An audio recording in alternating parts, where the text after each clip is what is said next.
analysis from British-based experts. Rachel Wright has more details. In April 2022, the Taliban's supreme leader banned poppy cultivation in Afghanistan, but it's only now at harvest time that the success of that ban can be judged. A UK-based company called Alsys has developed a unique process which analyses satellite images of every field in the country to determine whether poppy is being grown. So far, the images show there's virtually no poppy crop in Helmand province, less than 1% of last year's harvest. Alsys predicts that when the whole country is mapped, there will be an overall reduction of 80%, which would mark an unprecedented reduction in the country that supplies the vast majority of the world's illegal heroin. But in a country reeling from an economic crisis, farmers say this is another blow. Alternative crops like wheat only make a fraction of what can be earned from opium. World News from the BBC. Prince Harry has arrived at the High Court in London. He's the first senior member of the British royal family to give evidence in court for more than a century. He's suing the owners of the Daily Mirror and Sunday Mirror newspapers, claiming they used illegal methods to get stories about him. The newspaper group admits gathering information about the prince illegally, but denies hacking into his mobile phone. Hong Kong's government has applied for a court injunction against a protest song often mistaken for the territory's national anthem. Michael Bristow reports. The tune, Glory to Hong Kong, was written during protests 4 years ago and has become associated with the pro-democracy movement. On occasions it's been played in error at sporting events instead of China's national anthem. The authorities believe the tune incites subversion. The injunction would even make it illegal for it to be available on the internet. Closing every loophole to prevent this song being heard shows its power to rally protesters and the alarm it instills in Chinese officials. Officials in the Central Asian Republic of Kyrgyzstan say at least 30 people have been arrested for attempting to overthrow the government. The National Security Service said the group had confessed to plotting to organise riots and seize power by force. Governments in Kyrgyzstan have been overthrown 3 times since independence in 1991. On Monday, security forces carried out a series of arrests in the capital, Bishkek. Officials in Russia say more than 20 people have now died in areas along the Volga River after drinking contaminated cider. 33 people are in a critical condition. Investigators believe the cause of the mass poisoning was methanol contained in the cider. The private producer from the city of Samara has been detained. All of the firm's produce has now been blocked. That's the latest world news from the BBC.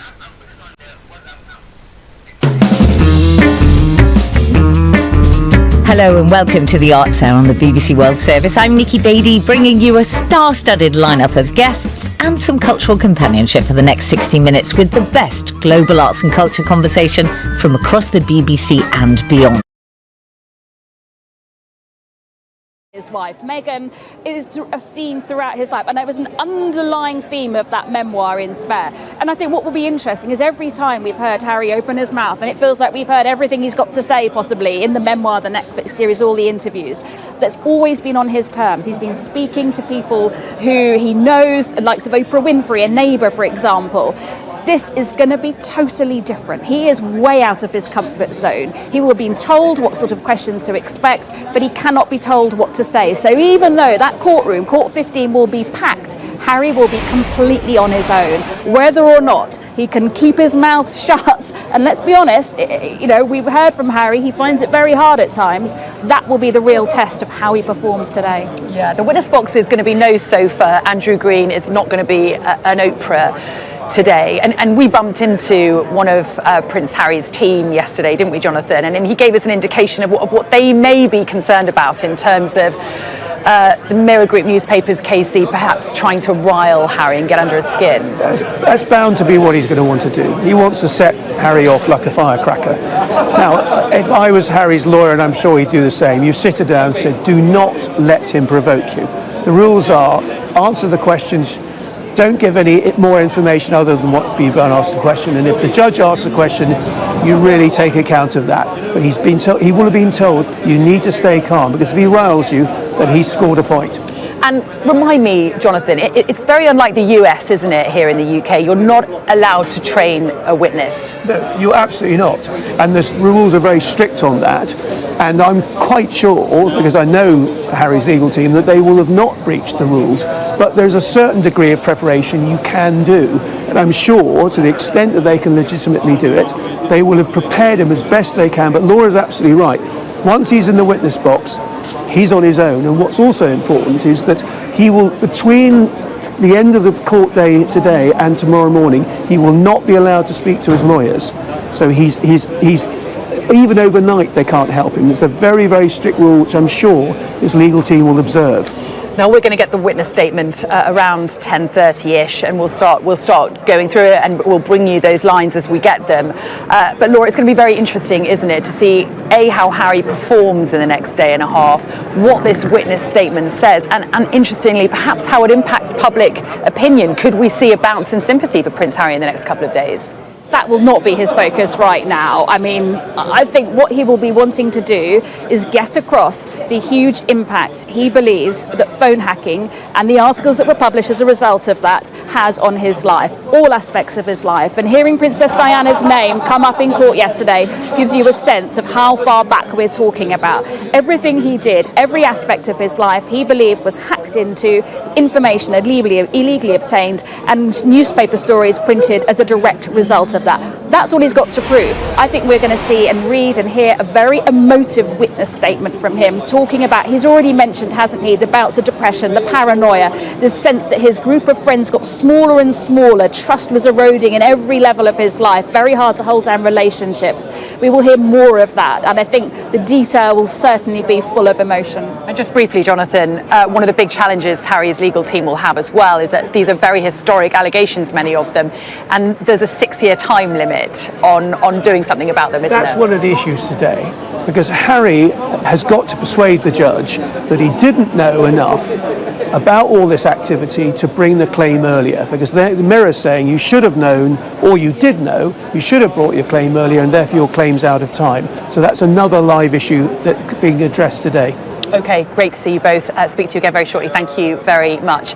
Do stay with us here on Sky News. Prince Harry being sworn in here at the High Court in around 20 minutes time to give evidence for the first time for a senior royal in more than a century. It's a big moment for Prince Harry. It's a brave moment for Prince Harry, and certainly it's a historic one. We'll bring you all the events as they unfold inside court, from inside court here on the Sky News channel, as well as on our live blog on the Sky News mobile app. And don't forget, there's a special programme each evening this week with all the events that have unfolded inside court at 9 o'clock with Jonathan Samuels. Do tune in for that as well. We'll see you again very shortly.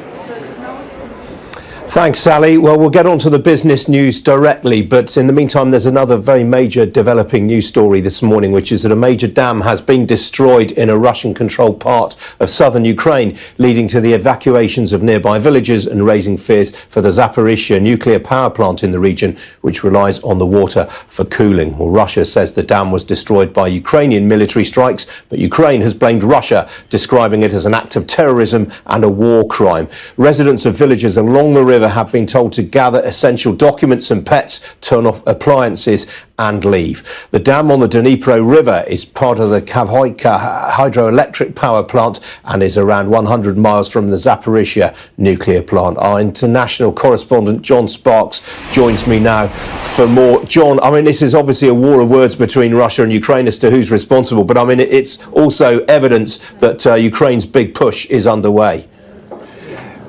Yeah, I think that's right, Ian. And more than a war of words, I think this is a really unpredictable moment, a moment that is infused with risk, certainly for the tens of thousands of people who live up and down the Dnipro River. It's a huge structure built in the 1950s, Soviet-era dam. As you say, both sides have blamed each other, both sides accusing each other of terrorism, and it has clearly been blown. Huge amount of water now flowing downstream, the lower Dnipro River rising, we understand, by about 15 centimeters an hour. The strategic significance is very simple, actually. There was a functional road bridge running along the top of that dam, linking central and eastern Ukraine, and it is for that reason that there will be strong suspicions that it is the Russians who have blown it. As you know, I think we can say with some certainty now that the Ukrainians have started their much anticipated offensive. They will be seeking access to eastern Ukraine. They want to recapture vast swathes of territory. They've got to get past the Dnipro River, and what this does is it makes the Dnipro River much more difficult to get around or get over. So that could be why we are seeing the destruction of this dam, but it causes all sorts of very serious consequences. Tens of thousands of people who live along the river, they've been told to evacuate, gather their things, turn off their appliances, get out of the area, including parts of the city of Kherson as well.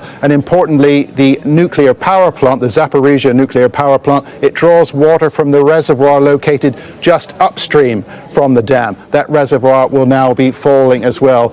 The Energy Authority in Ukraine says this is a negative development. The UN's International Atomic Agency say they are monitoring the situation very closely, but no immediate cause for concern, they say. Still a very serious situation there.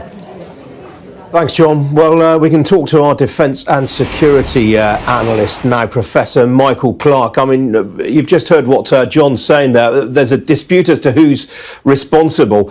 Whose war aims does destroying this dam support most strongly? Oh, much more strongly Russia's than Ukraine's. It's very hard to believe that Ukraine would have done this, even if they could. Remember that the explosion was on the Russian side of the dam, the side of the Novokakhovka dam where the Russians hold, and the explosion was quite near to their side of the dam. The Ukrainians would not want to flood the Dnieper River and make it harder for themselves to cross the river in any future offensive. They certainly won't want to have flooded their own people who are downstream of the dam. So even though this will be bad for Crimea and the Russians living in Crimea, this undoubtedly, in my view, is much more likely to be Russia than Ukraine. I mean, Ukraine has nothing to gain from doing this. Russia has quite a lot to gain. Michael Clark, thanks for now. Now, the CBI faces a crucial vote of its membership today that will determine the business lobby group's future. The organisation, which has been rocked by allegations of serious misconduct, is asking members to back plans to overhaul its leadership and fix its culture and governance. It's being framed in these terms: do the changes we have made and the commitments we have set out to reform our governance, culture and purpose give you the confidence you need to support the CBI? For more on this, I'm joined by our business correspondent, Paul Kelso. He's at the CBI meeting in central London. I mean, Paul, the whisper is that the CBI is going to win this because the suspended members, those members who suspended their membership, are not allowed to vote. Yes, this crisis began for the CBI with allegations of misconduct against its former Director General Tony Danker, which he disputes. He was suspended, eventually dismissed, and there then follow far more serious allegations of sexual misconduct, including 2 allegations of rape that prompted a slew of Britain's biggest companies to walk away from the CBI, end their membership, and those members do not have a vote as a consequence because they've left in the extraordinary general meeting that will begin at midday here at its headquarters in the city. But 2.5 hours it's scheduled for. There'll be a speech, a plea for votes from Rain Newton-Smith, the new Director General, a vote of confidence in a reform package that she has put together, which essentially, lots of close process, but essentially looks to deal with the flaws in the CBI's culture, which allowed these allegations, as yet still unproven and anonymous, to go unnoticed or unaddressed by senior management. Those members who suspended their engagement, didn't walk away, but stuck with the CBI, were notable by their silence yesterday. I spoke to at least a dozen, or tried to, and no one was willing to come forward and say they were voting in favour. They were going to consider and wait to see what they hear today. There are some companies, some big companies, Siemens, Microsoft, Esso, they have said they like what they've heard. They will be voting in favour, and there is a hope, certainly, and quiet confidence in the CBI they will get the votes they need. A simple majority required. The results around 4 o'clock this afternoon. Even if they do win, then comes the tough bit: regaining the credibility and trying to win back some of those members who walked away, and then winning back the ear of government. Without that, without influence with ministers, will those companies return Frankly, will ministers want to talk to them if the companies don't come back? The CBI needs both of those to have a viable future. We'll find out what the next step is after 4 o'clock. Thanks, Paul. Some other business news stories for you now. And Associated British Foods, the owner of grocery brands including Ryvita, Kingsmill Bread and Twinings Tea, is buying the dairy technology company National Milk Records for £48 million. Well, National Milk Records was founded in 1943 with the aim of helping farmers record the milk yields of their herds with the aim of boosting wartime production. It now provides data including genetic information for farmers, milk buyers, vets and breeders. Well, ABF, which also owns the fashion retailer Primark, said the business was complementary to its own agri-food business, AB Agri. The electricity generator SSE Generation has been fined £9.78 million by the regulator Ofgem in relation to a breach of its generation licence. The penalty follows Ofgem's discovery that SSE had secured what it said were excessive payments from the National Grid Electricity System Operator, which seeks to balance the amount of electricity produced by generators. Ofgem said that in May 2020, SSE raised the price of electricity generated by its Foyers pumped storage power station in northern Scotland to make it significantly more expensive at a time of transmission constraints locally.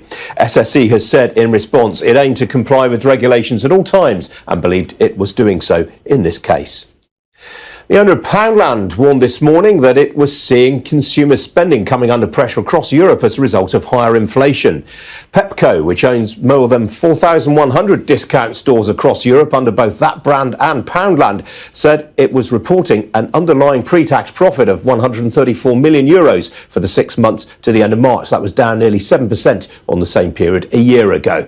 It said that in April and May, weaker consumer sentiment in response to higher inflation, particularly in Central Europe, was showing up in customers visiting stores less frequently and making different purchasing decisions. Well, sales at profits at Poundland itself were actually up during the period.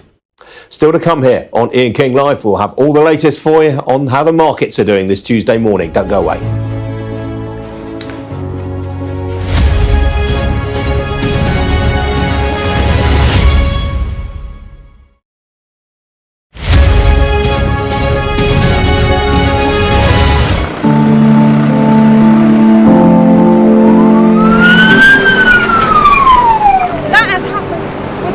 And now it's coming from both sides and it's moving this way.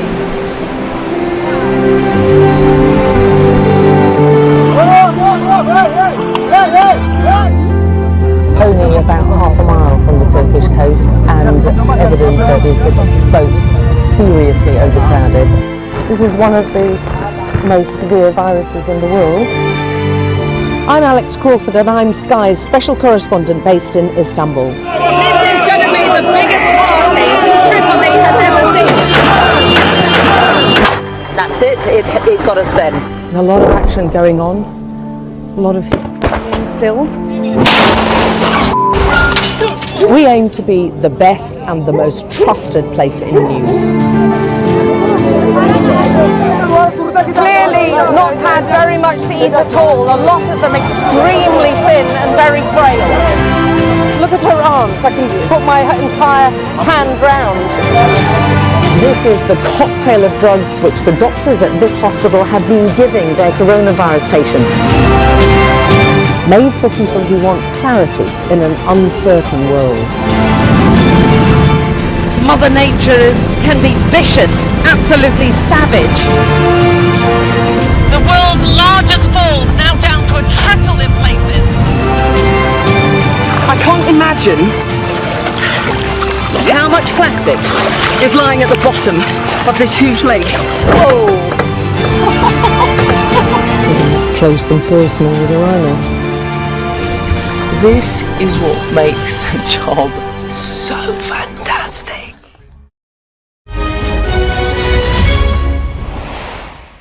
Well, the oil price has given back a lot of the gains it made yesterday on news of the latest Saudi production cut. A barrel of Brent crude is currently changing hands at $75.18 a barrel. That is off just shy of 2% on the session.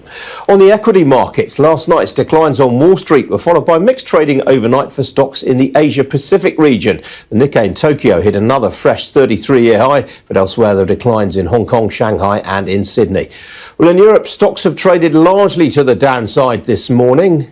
Here they come. All of the main continental European indices in negative territory right now. There's some hawkish comments overnight from the ECB board members, and that appears to have depressed sentiment somewhat. So there are some gainers in Europe this morning. Then talking points include Volvo Cars, shares of which are up nearly 7% in Stockholm following a trading update. Well, here in London, the FTSE 100 is also in negative territory, down nearly 0.2%. The oil majors are weighing on the index, understandably. Not too many features to mention in the top 100, but the leading gainer for the second day running is the fund manager Aberdeen. That's after it unveiled a big share buyback programme yesterday. Outside the FTSE, fair bit going on actually by comparison. The defence contractor Chemring is up nearly 7%. That's after it reported a record order intake in the first half of its financial year, while the specialist mortgage lender Paragon is up nearly 8% on a trading update. On the downside, the online fashion retailer N Brown, owner of brands such as JD Williams and Simply Be, you can see it on the screen there, it's off nearly 15% following a sharp drop in full-year profits and a somewhat downbeat trading update accompanying that. On the foreign exchange markets, the big talking point is the rise overnight in the Australian dollar. It's up by 0.75% against the US dollar. That's after the Reserve Bank of Australia raised interest rates from 3.85% to 4.1%. Elsewhere, you saw a glimpse of it there. Sterling off 0.25% right now against the US dollar. Joining me to discuss all that is Guy Ellison. He's head of listed equities at Investec Wealth and Investment. Guy, good to see you this morning. The big story overnight, of course, was Apple's launch of its augmented reality headset. What are the markets made of this? Yeah, it was a really interesting move in Apple's share price yesterday, intraday, in the run-up to the launch of this new virtual reality, augmented reality headset. We actually saw Apple's share price crest an all-time high. And then we had the release and the demonstration of the product itself. And importantly, I think it was the price point that caught people unawares. The fact that this is going to be around a $3,500 unit. It won't be available to next year. I think that just caused a few people to take a bit of an intake of breath. That is a higher price point than had been envisaged, not by much. This is a quality product. Interestingly, those lucky analysts, media representatives who got their hands on the product are now full of praises for actually how complex a bit of kit it is, how much functionality it brings, and actually a lot thinking the price tag is well worth it. Yeah, it's really interesting, isn't it? The price point is significantly higher than the equivalent product from Meta. Yeah, materially higher, and this just really shows how Apple is looking to make this quite a distinct product. This is not about full immersion in the metaverse. This is about a careful, subtle blend of the reality around us with the augmented reality that a heads-up display brings. So it's going to be much more interactive between real world and the immersive world. Now, closer to home, Guy, I mentioned M. Brown in the market segment just now. The shares have taken a bit of a shellacking this morning. Any crumbs of comfort in the statement? It's hard to find too many. I mean, the first quarter has still started on a fairly challenging trajectory for N. Brown, let's say. But the guidance is probably no worse than feared. But it's just symptomatic of what a difficult time it is in the consumer retail space in the UK at the moment. N. Brown's share price down today, but down nearly 90% over the last 5 years. A combination of challenges, not least COVID, but then inflationary pressures more recently, and those are still bearing. But it's not alone. We had a very similar tone to an update from Dr. Martens last week, and a similar share price reaction, actually. There were plenty of examples of businesses on the UK high street that are finding the going really, really tough, both from a consumer demand point of view and the cost inflation point of view. There are a few exceptions. Those brands with scale, with heritage. Next has put up a pretty good show of leading the kind of consumer high street chains over the last 5 years, but elsewhere it's a decidedly challenging backdrop. Absolutely. Well, you touched on the macro backdrop there, Guy. Obviously, we've had the latest Purchasing Managers Index survey data over the last 24 hours. I mean, the UK services number yesterday was actually reasonably optimistic. Yes, they're there or thereabouts, but the market is forensically focused on these PMI, these monthly data series that we get that give us the best real-time insight into how an economy is performing. And the UK did not look too bad, but then we had the similar print from the US on the services side of their economy yesterday, and that was pretty disappointing. And actually then the narrative about what is the Fed going to do with interest rates changes again for next week. The market now pricing in around a 1 in 4 chance that we get an increase in rates from the US compared to a week ago. That was seen as a kind of 50-50 chance. Doesn't really make any difference to the outlook for the Bank of England. The market's still very certain that when they meet on the 22nd of June, that we'll see a further increase there. Guy, before I let you go, obviously the oil price has weakened this morning. Are you slightly surprised? I mean, the market has really appears to have shrugged off this latest Saudi production cut. Why is that? Yeah, I think most of the share price, also the oil price reaction took place on Sunday when the announcement came out. This is a 24-hour, 7-day-a-week market. I think it's a combination of the economic factors still causing people to question whether the demand side of the oil supply-demand balance is going to be there. Yes, supply is tightening, but if we do see the US heading into recession later this year, then potentially we see the demand side softening as well. So net, perhaps it doesn't make too much difference to the overall oil price picture. But no, slightly surprising to see the reaction of the oil majors again in the UK market, as you mentioned earlier, down a couple of percent. Yeah, it's a fascinating situation, isn't it? Guy, good to catch up with you as ever this morning. Thank you. Thank you. Still to come here on Ian King Live, we're going to be returning to the High Court as proceedings get underway in Prince Harry's case against the Mirror Group.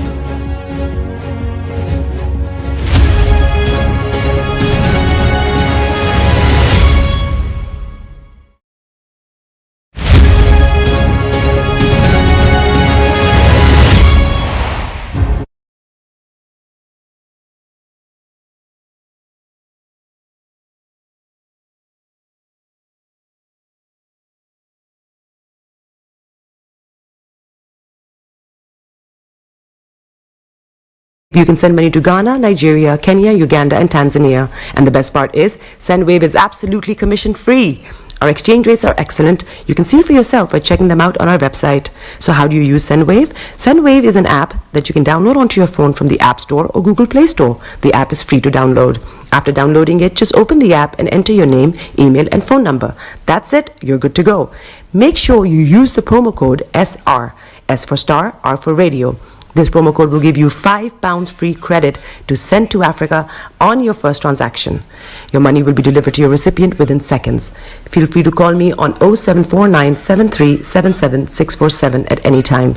I'll be happy to tell you all about SendWave and help you in any way I can. Remember to use the promo code SR for £5 free credit. Medasse. Hi everyone, it's your girl BB Clement, the author of How to Go From Employee to Entrepreneur and the host of your weekly business show, BB Means Business, the show where we discuss everything you ever wanted to know about business but you were afraid to ask. How do I start my business? How do I raise the finance? How do I grow my business? Where am I going to find my customers? Join me every Tuesday at 1:30 p.m. on Star Radio UK to get all the information and tips that you need to become a successful entrepreneur and become financially free. Remember, don't let life dictate to you. Rather, put your signature on life.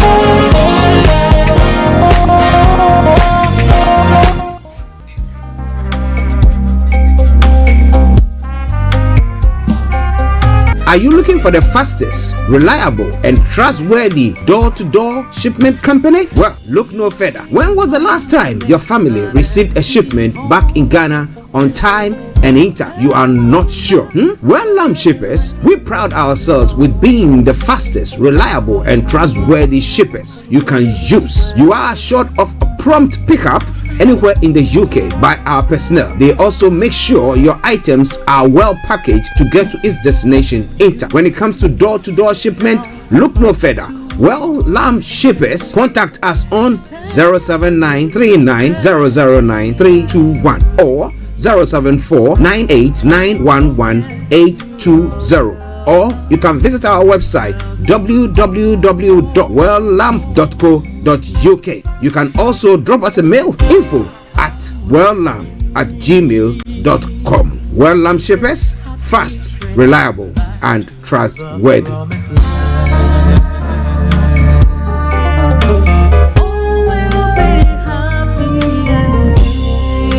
Hi there. Are you dreaming of owning your own house in Ghana? Then you will need a well-documented piece of land that is free from troubles. I highly recommend My Africa Property for any size of land that you will need. With My Africa Property, lands are available in Prampram, Sopoli, Tohenia, Ogome, Dodova, Winneba, and many other locations at affordable prices. These locations are about an hour away from the airport, only 35 minutes from the motorway, 10 minutes drive from Central University College, 10 minutes drive to the beach, and close to Prampram Senior High School and Ghana Men's Soccer Center of Excellence. For more details, visit our website www.myafricaproperty.com or call our UK office on 0208 123 2523. For our US and Canada offices, call us on +1 585 184 994145. You can also email us at ghana@myafricaproperty.com. Tune in to On Point here on Star Radio UK with Empress Regina every Monday at 5 p.m. GMT. Looking forward to your company. Check me out. He tells me my energy is making him tired. Yes! How do you get the energy to do I've been told that I have a lot of energy, but my goodness, I think today I have met my match, people. I have met my match, Miss Suzanne. Wow, amazing. One of the things that's the start of the darkness. Of darkness. So what did that myself and the world will adjust. And 2019. Forget the proverbial boardroom. Join me, Simone Frazier, on The CEO, the program that gives you the driving seat over your life. Every Tuesday, 8 p.m. only on Star Radio. Getting onto the property ladder has never been easy until now. Join us this and every Thursday from 7 p.m. to 8:30 p.m. live on the Property Hour show on Star Radio UK, where we talk to mortgage brokers, property developers, estate agents, landlord, tenant, property consultants on how to invest or get into the property business and make money. You can't afford to miss this. The Property Hour show is your best source into the property industry. Hi guys, this is your friend Uruj from SendWave. SendWave is a money transfer app that is used by people all over the world to send money to their loved ones in Africa. With SendWave, you can send money to Ghana, Nigeria, Kenya, Uganda, and Tanzania. And the best part is, SendWave is absolutely commission free. Our exchange rates are excellent. You can see for yourself by checking them out on our website. So how do you use SendWave? SendWave is an app that you can download onto your phone from the App Store or Google Play Store. The app is free to download. After downloading it, just open the app and enter your name, email, and phone number. That's it. You're good to go. Make sure you use the promo code SR. S for Star, R for Radio. This promo code will give you £5 free credit to send to Africa on your first transaction. Your money will be delivered to your recipient within seconds. Feel free to call me on 0749 7377 647 at any time. I'll be happy to tell you all about SendWave and help you in any way I can. Remember to use the promo code SR for £5 free credit. Medasse. Hi everyone, it's your girl BB Clement, the author of How to Go From Employee to Entrepreneur and the host of your weekly business show, BB Means Business, the show where we discuss everything you ever wanted to know about business but you were afraid to ask. How do I start my business? How do I raise the finance? How do I grow my business? Where am I going to find my customers? Join me every Tuesday at 1:30 p.m. on Star Radio UK to get all the information and tips that you need to become a successful entrepreneur and become financially free. Remember, don't let life dictate to you. Rather, put your signature on life.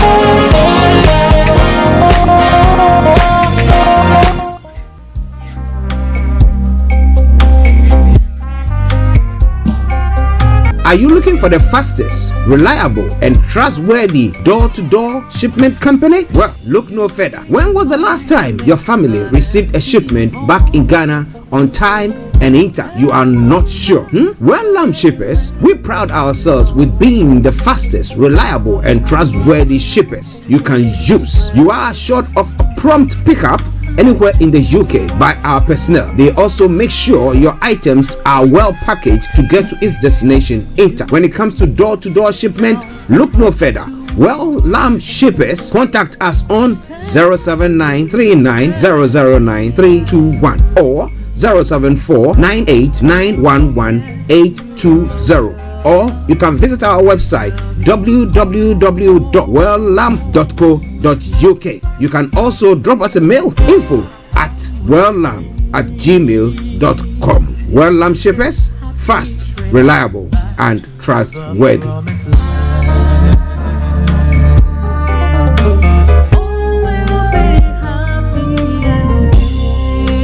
Hi there. Are you dreaming of owning your own house in Ghana? Then you will need a well-documented piece of land that is free from troubles. I highly recommend My Africa Property for any size of land that you will need. With My Africa Property, lands are available in Pram, Sopoli, Tohenia, Ogome, Dodova, Winneba, and many other locations at affordable prices. These locations are about an hour away from the airport, only 35 minutes from the motorway, 10 minutes drive from Central University College, 10 minutes drive to the beach, and close to Pram Senior High School and Ghana Men's Soccer Center of Excellence. For more details, visit our website www.myafricaproperty.com or call our UK office on 0208 123 2523. For our US and Canada offices, call us on +1 585 184 994145. You can also email us at ghana@myafricaproperty.com. Tune in to On Point here on Star Radio UK with Empress Regina every Monday at 5 p.m. GMT. Looking forward to your company. Check me out. He tells me my energy is making him tired. Yes! How do you get the energy to do I've been told that I have a lot of energy, but my goodness, I think today I have met my match, people. I have met my match, Miss Suzanne. Wow, amazing. One of the things that's the start of the darkness. The whole of darkness. So what did that Myself and the world will adjust. And 2019. Forget the proverbial boardroom. Join me, Simone Frazier, on the CEO, the program that gives you the driving seat over your life. Every Tuesday, 8 p.m. only on Star Radio. Getting onto the property ladder has never been easy until now. Join us this and every Thursday from 7 p.m. to 8:30 p.m. live on the Property Hour show on Star Radio UK, where we talk to mortgage brokers, property developers, estate agents, landlord, tenant, property consultants on how to invest or get into the property business and make money. You can't afford to miss this. The Property Hour show is your best source into the property. Hi there, this is CJ Buckman, your life coach. And whenever I'm in London, I listen to Star Radio UK right here. But guess what? You can listen to wherever you are. Body is your man. Bekutu, show them you got the cocoa set. Ladies and gentlemen, it's your boy Harry Song, aka Mr. Songs. This is the Kingmaker Baba for the girls. We're here. This is Star Radio. Don't go nowhere. UK, London. We call them London for home. For here, we call them London. And that's how you know. Just have fun and stay blessed. The best radio show. Broadcasting worldwide, online 24/7. All around the world. In your car. At work. At home. On your smartphone. In your car. At work. At home. On your smartphone. This is Star Radio UK. Are you ready to turn it up? 10, 9, 8, 7, 6, 5, 4, 3, 2, 1.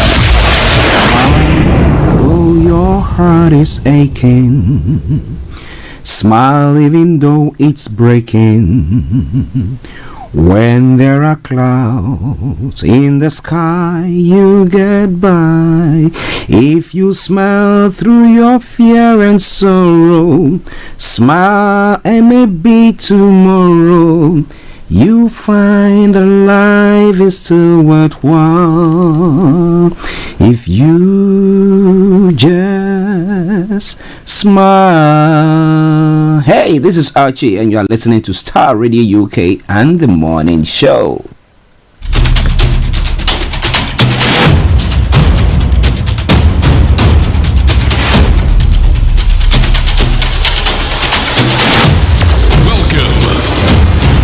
This is Star Radio. This is UK. Star Radio UK. This is Star Radio UK. Welcome.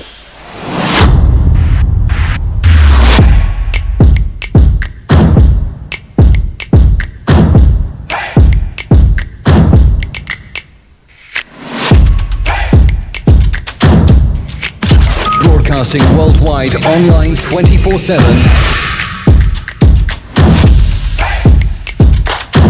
Enlighten your day with Starr Radio.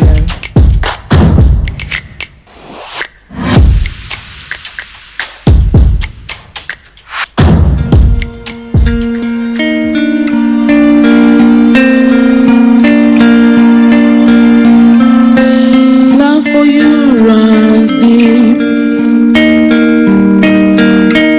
All of you makes my heart beat. You make a doubt they fade. Jesus, and that's what makes you great. You hold the world in your hand. Okay, hello, good morning, good afternoon, good evening, good dawn to you wherever you might be on planet Earth and those of you on other planets as well. We want to salute each and every one of you and once again say welcome to the Starr Radio UK Tuesday edition of the morning show. Today is the 6th day of the 6th month of the year 2023, at the 6th of June 2023. But the time now, 10:44 from the House of London. But I still remain yours sincerely, the one and only. This is the morning show with Archie. You are But if you're the first time of listening to us, from now until 12:30, I'm going to be your captain. And I'm going to bring you everything that you need to know when it comes to what is happening from across the globe. From archaeology to zoology, from Accra to Zanzibar, it's making the headlines. I promise you one thing for sure, we're going to touch on it. But let me say good morning to my team this morning. Mr. Olayomi, Koiki, good morning to you. Mr. Francis Guy, good morning. BB Clement, good morning to you. And a special good morning goes to my bishop himself, Bishop Adeshina. Good morning, Starr Radio UK. You are the best broadcasting media, taking advantage of social platform. Your award is in the making. Thank you very, very much, my bishop. Kudos to you as well. And to every one of you, your colleagues in the office, we salute each and every one of you. We say, hey, have a good day. And may Nigeria never happen to you. Let me say good morning to Olakunle. Olakunle, yes, good morning to you. Antonio Dedeji, Aziz Badazari, good morning. Samsudin, yes, good morning to you. Sam Maxwell, Moyiwa, good morning to you as well.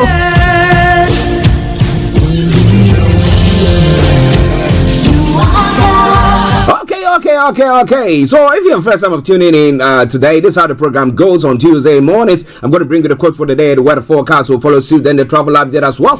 Move on from there to have a look at some of the stories making the rounds across the globe. It's known as Global Trotting. Then at 11 o'clock, we have Mr. Olayomi Koiki coming in to bring you the Niger, updates from there, updates from Nigeria. We continue from then have a look at some of the stories making the rounds across the globe. As we said again, or as I said earlier on, from archaeology to zoology, from Accra to Zanzibar, if it's making the headlines, be sure we're going to touch on it. But this is a program where it is interactive and therefore you are able to post your comments wherever you might be on the platform, whether it's on Facebook or YouTube or Twitter or Periscope or any platform that we are broadcasting on. Feel free to share your take or your thoughts with us. Okay, let's crack on.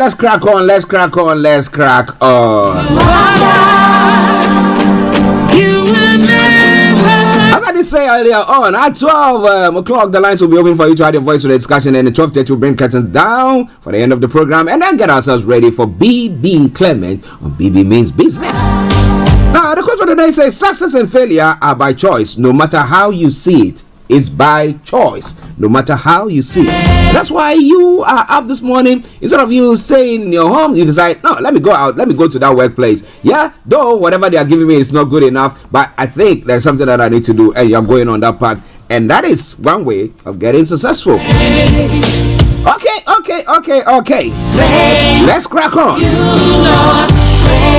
A quick one on the weather front. Let me tell you what is happening on the weather front this day here in London and the southeast of England. You can also share with me what is happening in your area. Love for you, right? Now, this afternoon will then the afternoon will then see sunny spells and a few lingering patches of cloud too. Now, staying dry, there will be light easterly breeze. Now, tonight will start with clear spells, a patchy cloud cover overnight. Now, cloud cover will thicken from the east, becoming cloudy from all or for all through the early hours. It should remain dry, however, though. When it comes to the temperature is going to be 20 degrees, always going to be 8 degrees. Pollen level, very high. UV level, high. And pollution, low. Sunset, 21:30. There's a run for tomorrow morning, 04:46 hours. That brings us to the end of the weather forecast for you today. Tuesday, the 6th day of June 2023.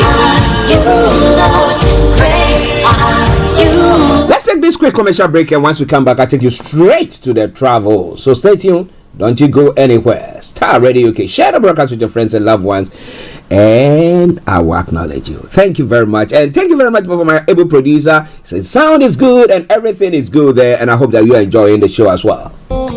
Hi everyone, it's your girl BB Clement, the author of How to Go From Employee to Entrepreneur, and the host of your weekly business show, BB Means Business, the show where we discuss everything you ever wanted to know about business but you were afraid to ask. How do I start my business? How do I raise the finance? How do I grow my business? Where am I going to find my customers? Join me every Tuesday at 1:30 p.m. on Starr Radio UK to get all the information and tips that you need to become a successful entrepreneur and become financially free. Remember, don't let life dictate to you. Rather, put your signature on life.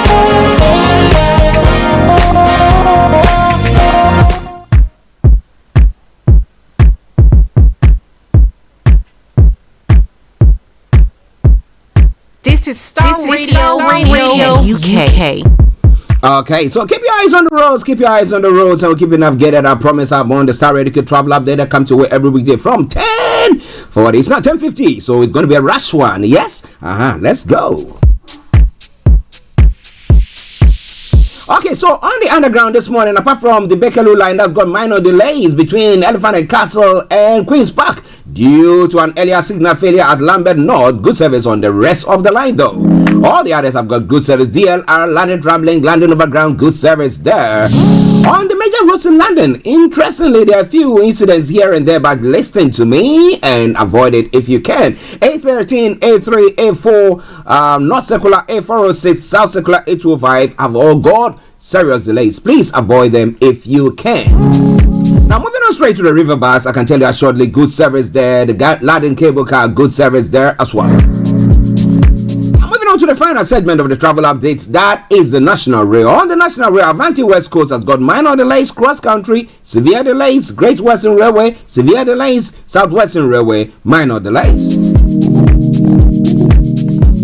And that is how I say it once again. Well. Good morning, good afternoon, good evening, good dawn to you wherever you might be on planet Earth. Enjoy your commute for today. But you know what? Continue to keep those eyes on the road. Tune in to On Point here on Starr Radio UK with Empress Regina every Monday at 5 p.m. GMT. Looking forward to your company.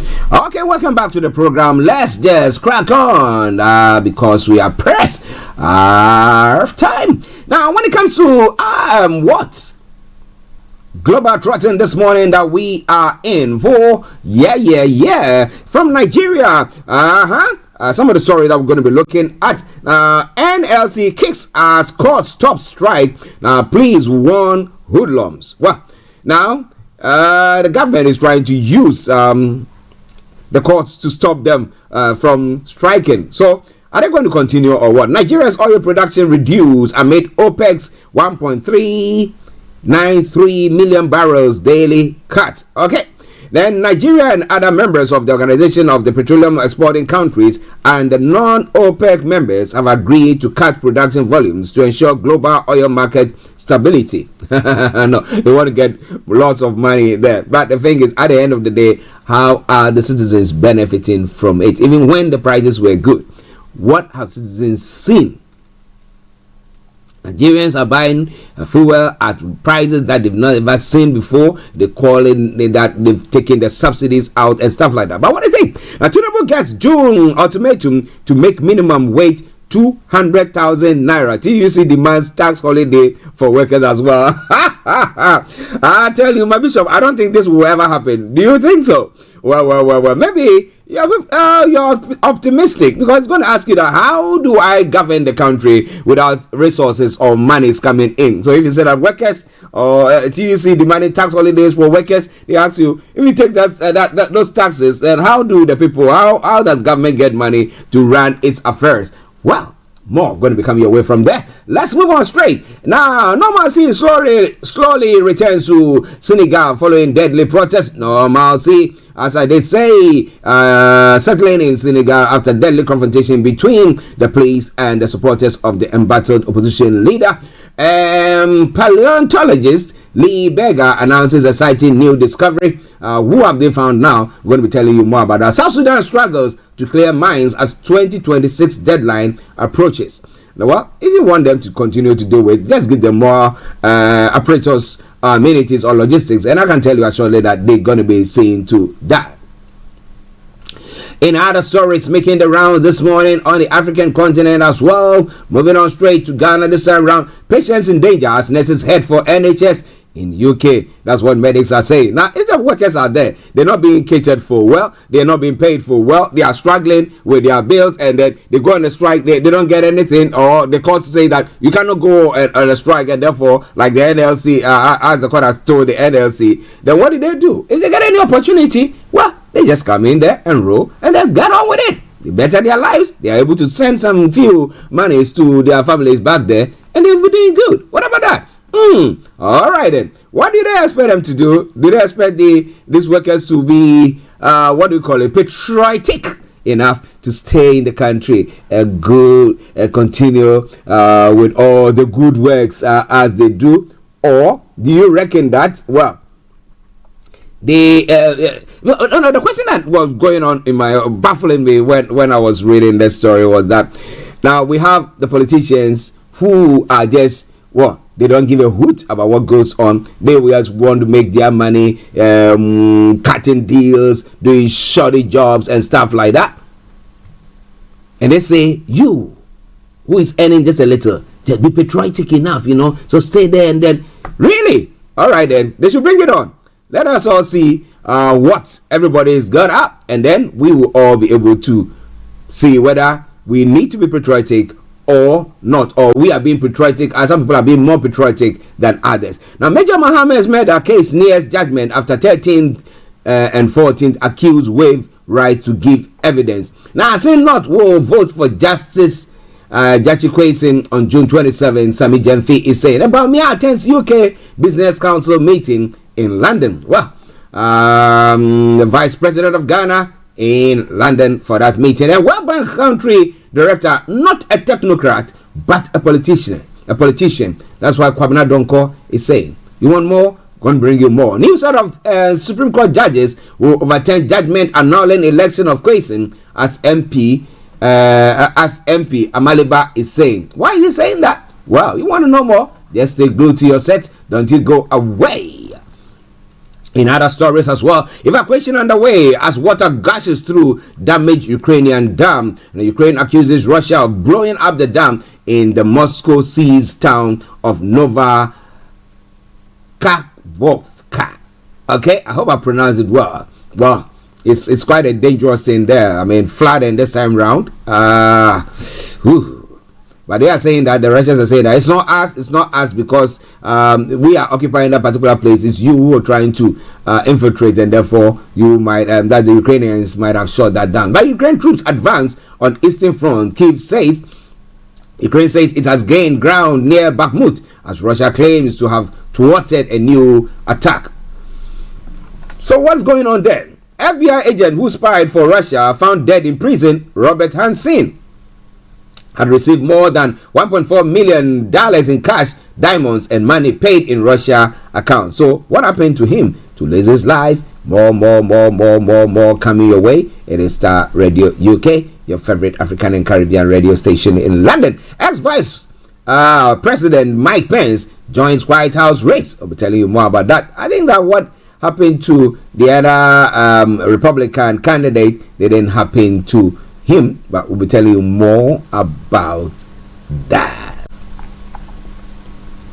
Now, when it comes to the UK front, tabloids' vile behavior had me in downward spiral. That's what Prince Harry is saying. And civil servants to strike despite a new pay offer. The PCS union says members will walk out in Ireland and Wales this week and at the DVLA from the 11th of June. Now, Sue Gray could start work for Labour in autumn. The senior civil servant quits government after being offered a job as Keir Starmer's chief of staff. But you know, Sue Gray's investigation, that was what actually brought about what do you call him?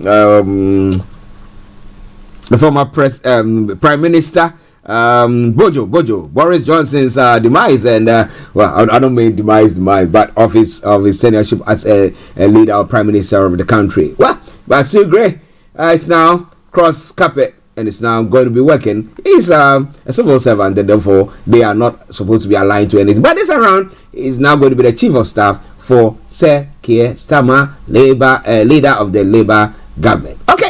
A lot more going to be coming away from that, so stay tuned. Don't you go away. It is Starr Radio UK. It is your favorite African and Caribbean radio station in London. Let's enjoy this tune, and then we come back. We'll be having Mr. Olayomi Koiki joining in to bring you updates from Nigeria. Stay tuned. This is from Eli J, and it said, "Hallowed be your name." Glory to your name, Jesus. Aha! Put your hands together, come on!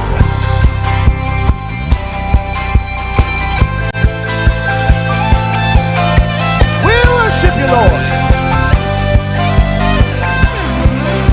This is Starr Radio UK. Are you ready to turn it up? We lift our voices and say, You are listening to Starr Radio Morning Show. Whatever comes our way, we lift our voices and say, Hallowed be. Sing it all around the world. Oh Lord, the one who is to come.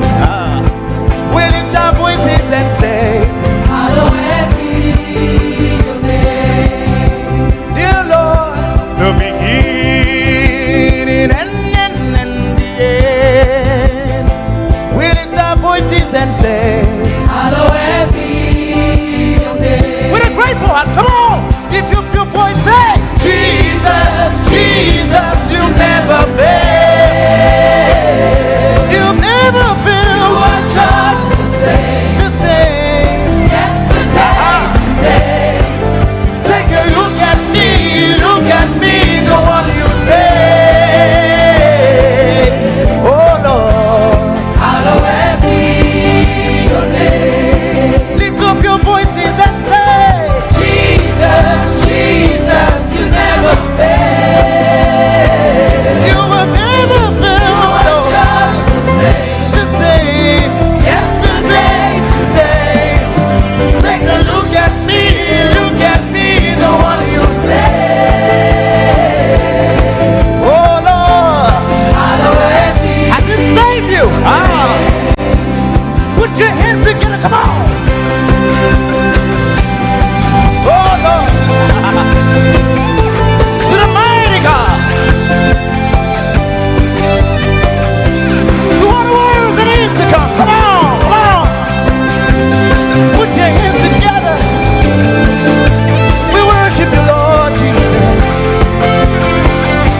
Oh, we'll take that one more time now. With open hands, we say, wave your hands to him. We lift our voices and say, Hallowed be your name.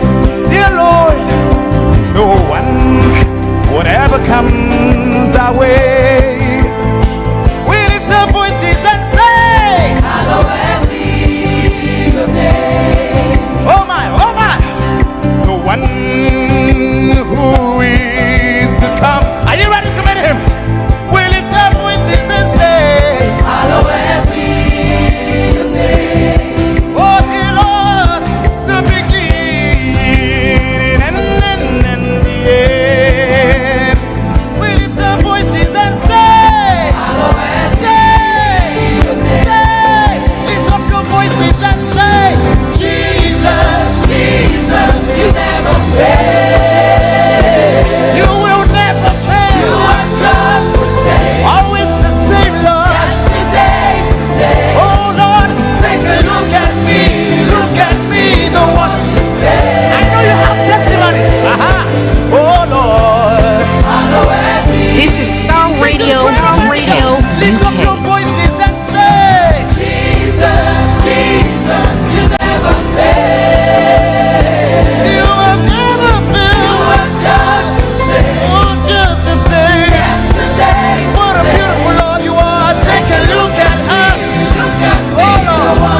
have never failed.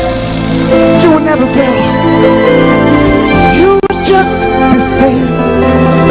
My yesterday. Oh my, Jesus never fails. You are just the same, my yesterday, today. Take a look at the man that you saved. Oh, take a look at Archie. Take a look at Bishop Adeshina that you saved. God, you have been good. We thank you.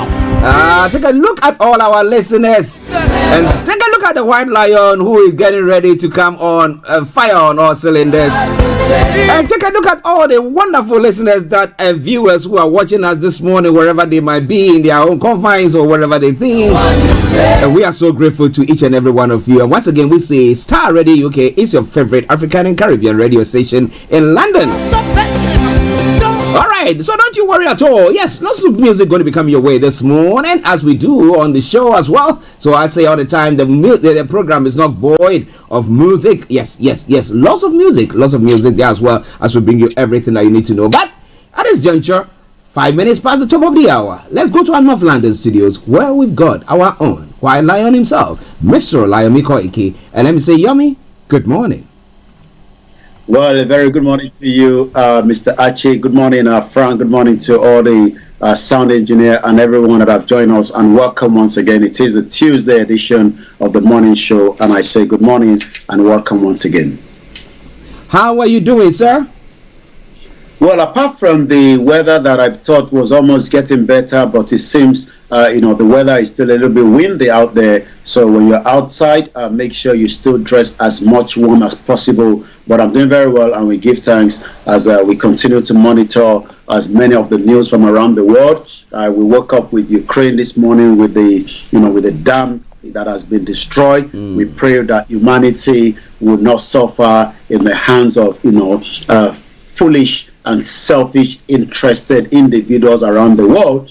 And that also goes away to Africa, Asia, looking at the Indian train, you cry for humanity, where over 300 people lost their lives and so many people are still, in the hospital. So we pray for that. And likewise, as we say, here in the UK, I was looking at the mainstream media here, and about 4.3 million, UK children are now living in abject poverty. That is a very, very staggering number there. So there's a lot of concern. So sometimes people think that there's only poverty in Nigeria or in Africa. There is poverty in UK, but it's just a little bit not as visible as the one in Africa.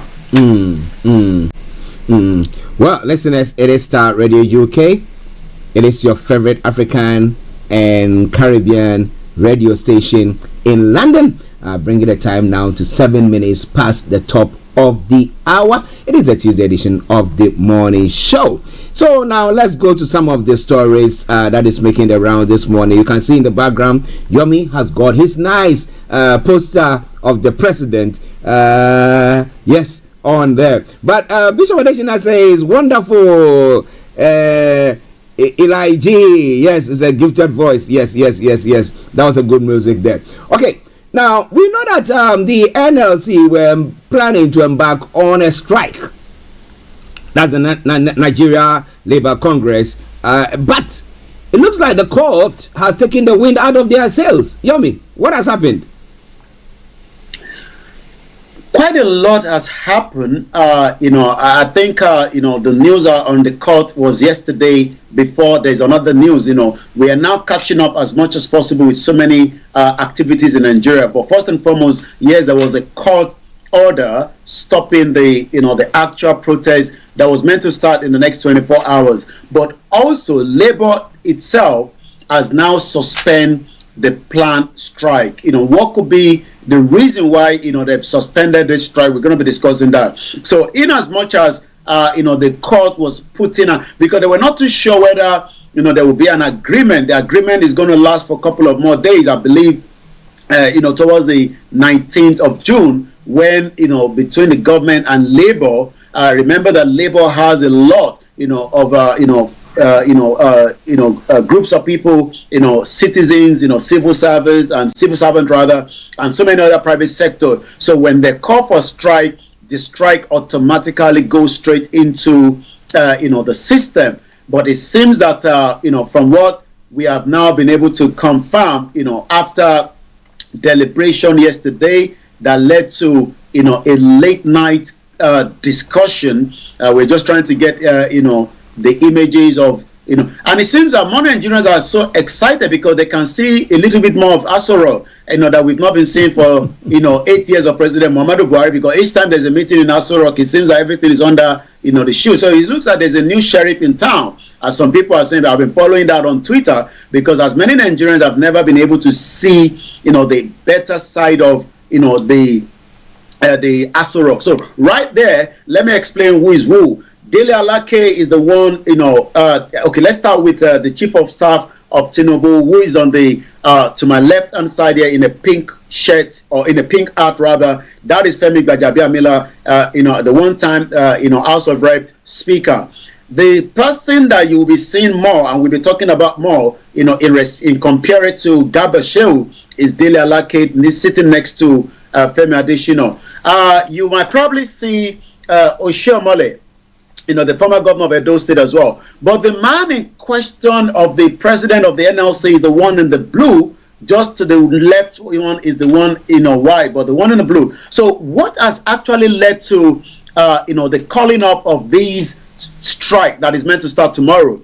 Organized labor last night put off its planned strike over the removal of the petrol subsidy by the federal government. The NLC served a strike notice that was due to commence tomorrow, the day after President Bola Ahmed Tinubu in his inauguration address declared the fuel subsidy is gone. The president announced led to a knee-jerk reaction from the petrol marketers, who immediately shut down the filling stations and hiked the product as well.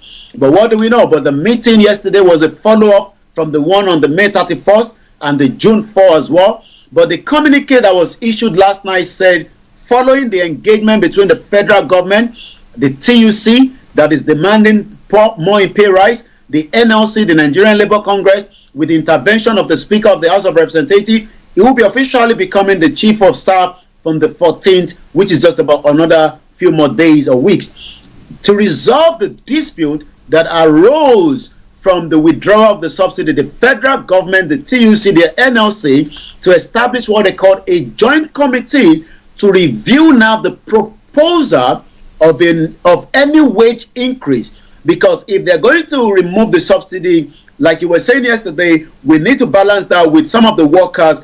Then increments will come in as well with the wages.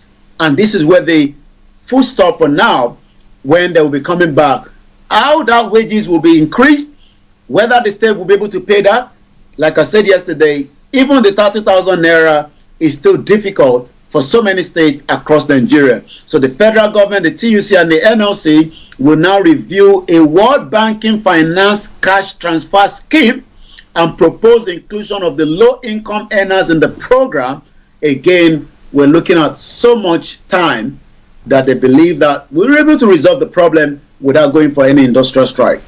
Well, would they be able to resolve the problem without going for any industrial strike? Let me say good morning to Olayomi. It's a good morning, Starr Radio UK, Archie, Frank, and Olayomi. And Bishop says that now Ukraine economy thrived 53% in war situation.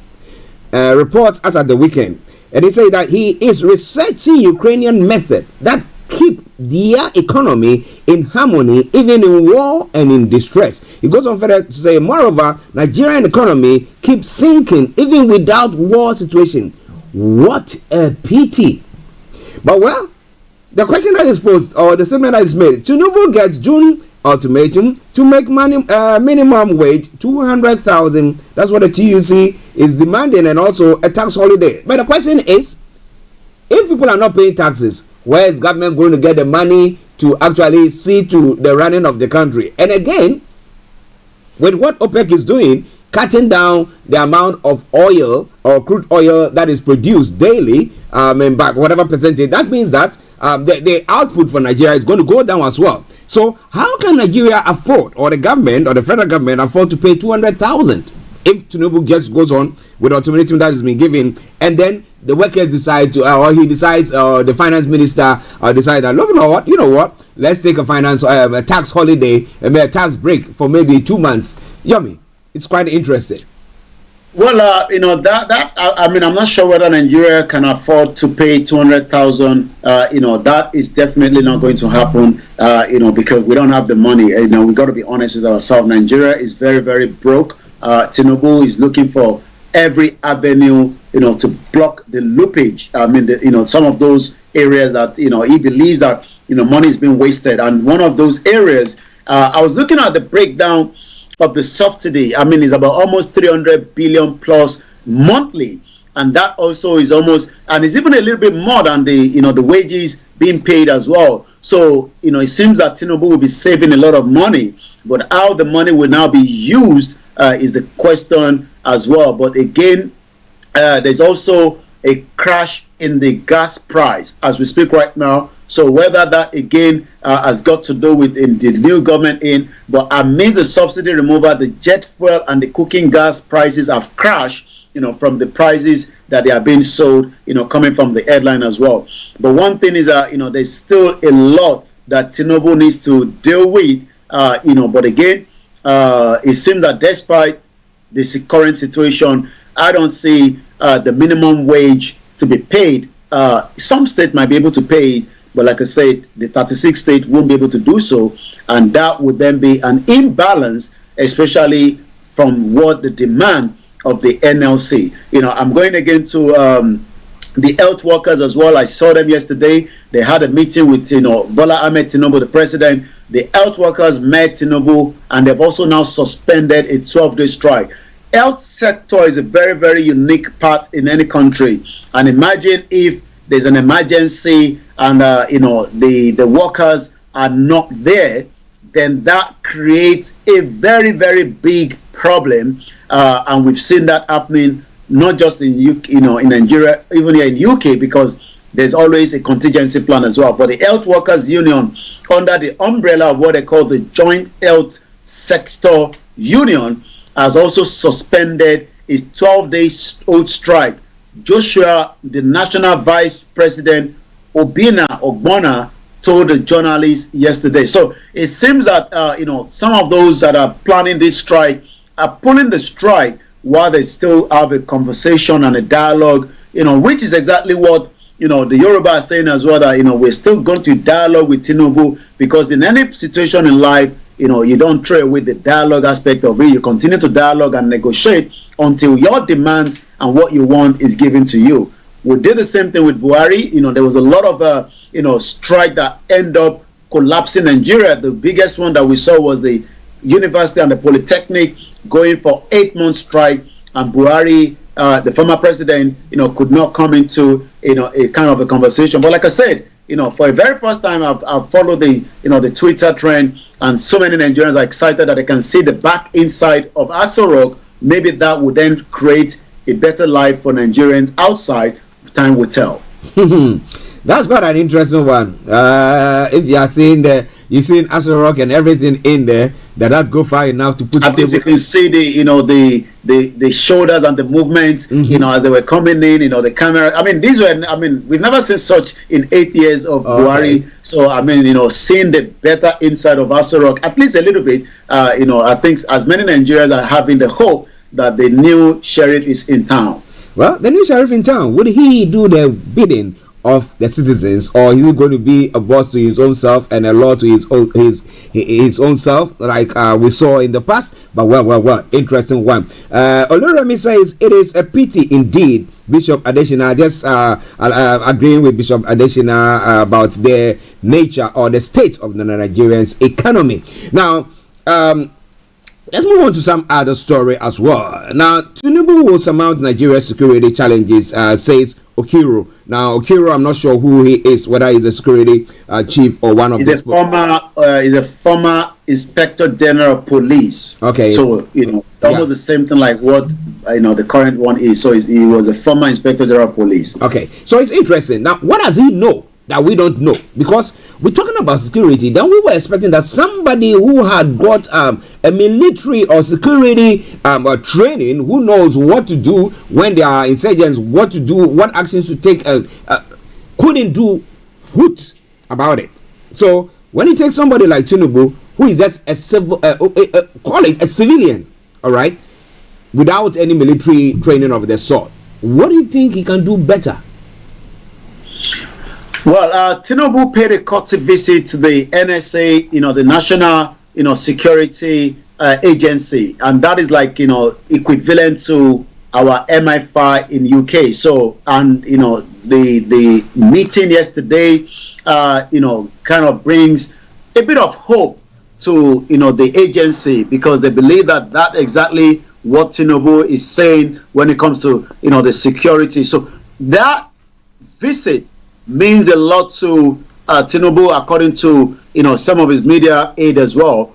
And I'm just trying to get what part of the conversation that also went into it as well. Let's hear again from the from that engagement. Let's see if we can get a soundtrack. But what Mike Okiro, while we're preparing for that, the former Inspector General of Police actually went on to say that Tinubu will surmount the banditry, the kidnapping, and the other security challenges confronting the country. Like I said, it's already a week plus 81 Nigerians, and the numbers is still counting because there's another killings that took place yesterday as well. But 81 Nigerians have been affected in all kind of different security, in the country. But what we can say is that it seems that, Okiri said if the president replicate what he did in Lagos, so he's actually using the Lagos as an eye mark to Bola Tinubu, that if he is able to replicate the same thing he did in Lagos, then we might end up seeing, the better side of Tinubu as well. Like I said, Tinubu paid a visit to, the counter-terrorism center that is managed by Mongono Muhammad, giving a tour there, and he also spoke during that as well. Let's hear what he had to say during his engagement. He was also presented, some kind of an award. Let's hear what Tinubu, the President of the Federal Republic of Nigeria, had to say. Great joy to see that we are getting proactive resources to prepare ourselves. Terrorism is not unique to Nigeria alone. It's across the world.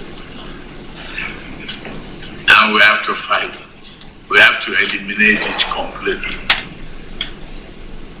And we as Nigerians are looking for economic revival, prosperity, and development. Then we have to give priority to security. We have to give priority to security. We have to eliminate it. It's not just in Nigeria that we're having issues with, insecurity. It's something across the world. But he also talked about the sharing of information between the agency, and in any security situation around the world, if the agency are not sharing the intelligence, then there's definitely going to be, breakdown as well. So he also emphasized on that, during the conversation yesterday. Backed by knowledge. It's counter-terrorism that is not backed by knowledge.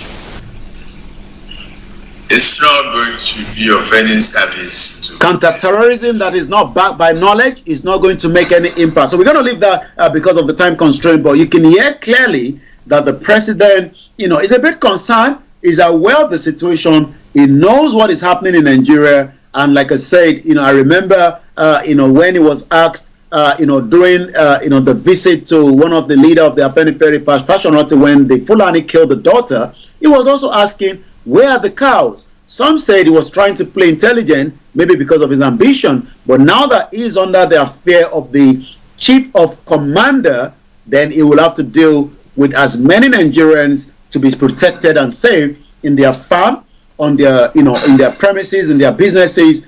And I was listening to that audio this morning. I was advising as many Nigerians this morning, kidnappers are no longer in the bush. This woman was lured by another friend that she wasn't aware of, until she got into the den of the kidnappers. What the friend called her for? She wasn't feeling well. Prepared some meal, jollof rice precisely. She prepared the jollof rice, entered the Uber, dropped her there, and she realized that she was now in the cage of kidnapper with her friend there, but she was able to be released after a certain amount was paid. This took place in a very, very eyebrow area called Surulere. And the question is, if kidnappers are operating in Surulere, which is a very eyebrow area in Lagos, then you might as well think that in any part of Nigeria, you're no longer safe. This was something that happened less than 72 hours ago. Okay. Listen to Star Radio UK, your favorite African and Caribbean radio station in London. Bringing the time now to 11:25. And let me say once again, good morning to you, Anthony Adedeji. I hope you are doing very, very well. We thank God Nigeria has not happened to you. But Yomi, when you talk about sharing of information, we're talking about harmony. Because they were saying that if you go to an orchestra, you play in an orchestra, you cannot just have somebody playing that and somebody playing that. There should be that cohesion that will make people. Do you see the security agents? Do you see the police, the various intelligence agencies doing things together? Or like we've seen in the past where the military, either the police were taking somebody away and the military had gone in to stop it and all that confusion there. What happens? Do you think they have that to do, or because a new sheriff is in town, we're going to see something different? Well, when you look at the new sheriff in town, the question is, as a civilian, I mean, he's been able to manage Lagos State for 8 years. Lagos had as many issues when it comes to the insecurity. We know we still have the Agbero that was under his nose for a very long time. But when we talk about a national issue now, the expectation was the former president was a military dictator. He knew about it. He was able to handle it. But Tinubu will have to first and foremost decide whether to continue with the present chief of staff and all the others as well, or change them over so that he can then bring in, those that can be able to manage the situation. But like I said, it is too early, to call the shot. But I will be giving, the response of Nigerians, when Tinubu went to the NSA in terms of the comment, later on in the course of the program when we go on the social media. But for now, it seems that, the Bola Tinubu, being the president, is something that is going to give maybe, the better part of Nigeria when it comes to security-wise, or as many countries around the world that are now monitoring him will be able to leave some of their ban, because we know that in UK, there's a lot of travel ban in some areas that you shouldn't visit in Nigeria. But like I said, the response so far by Nigerians, is still a little bit. So it seems that, it is still early to cut the shot.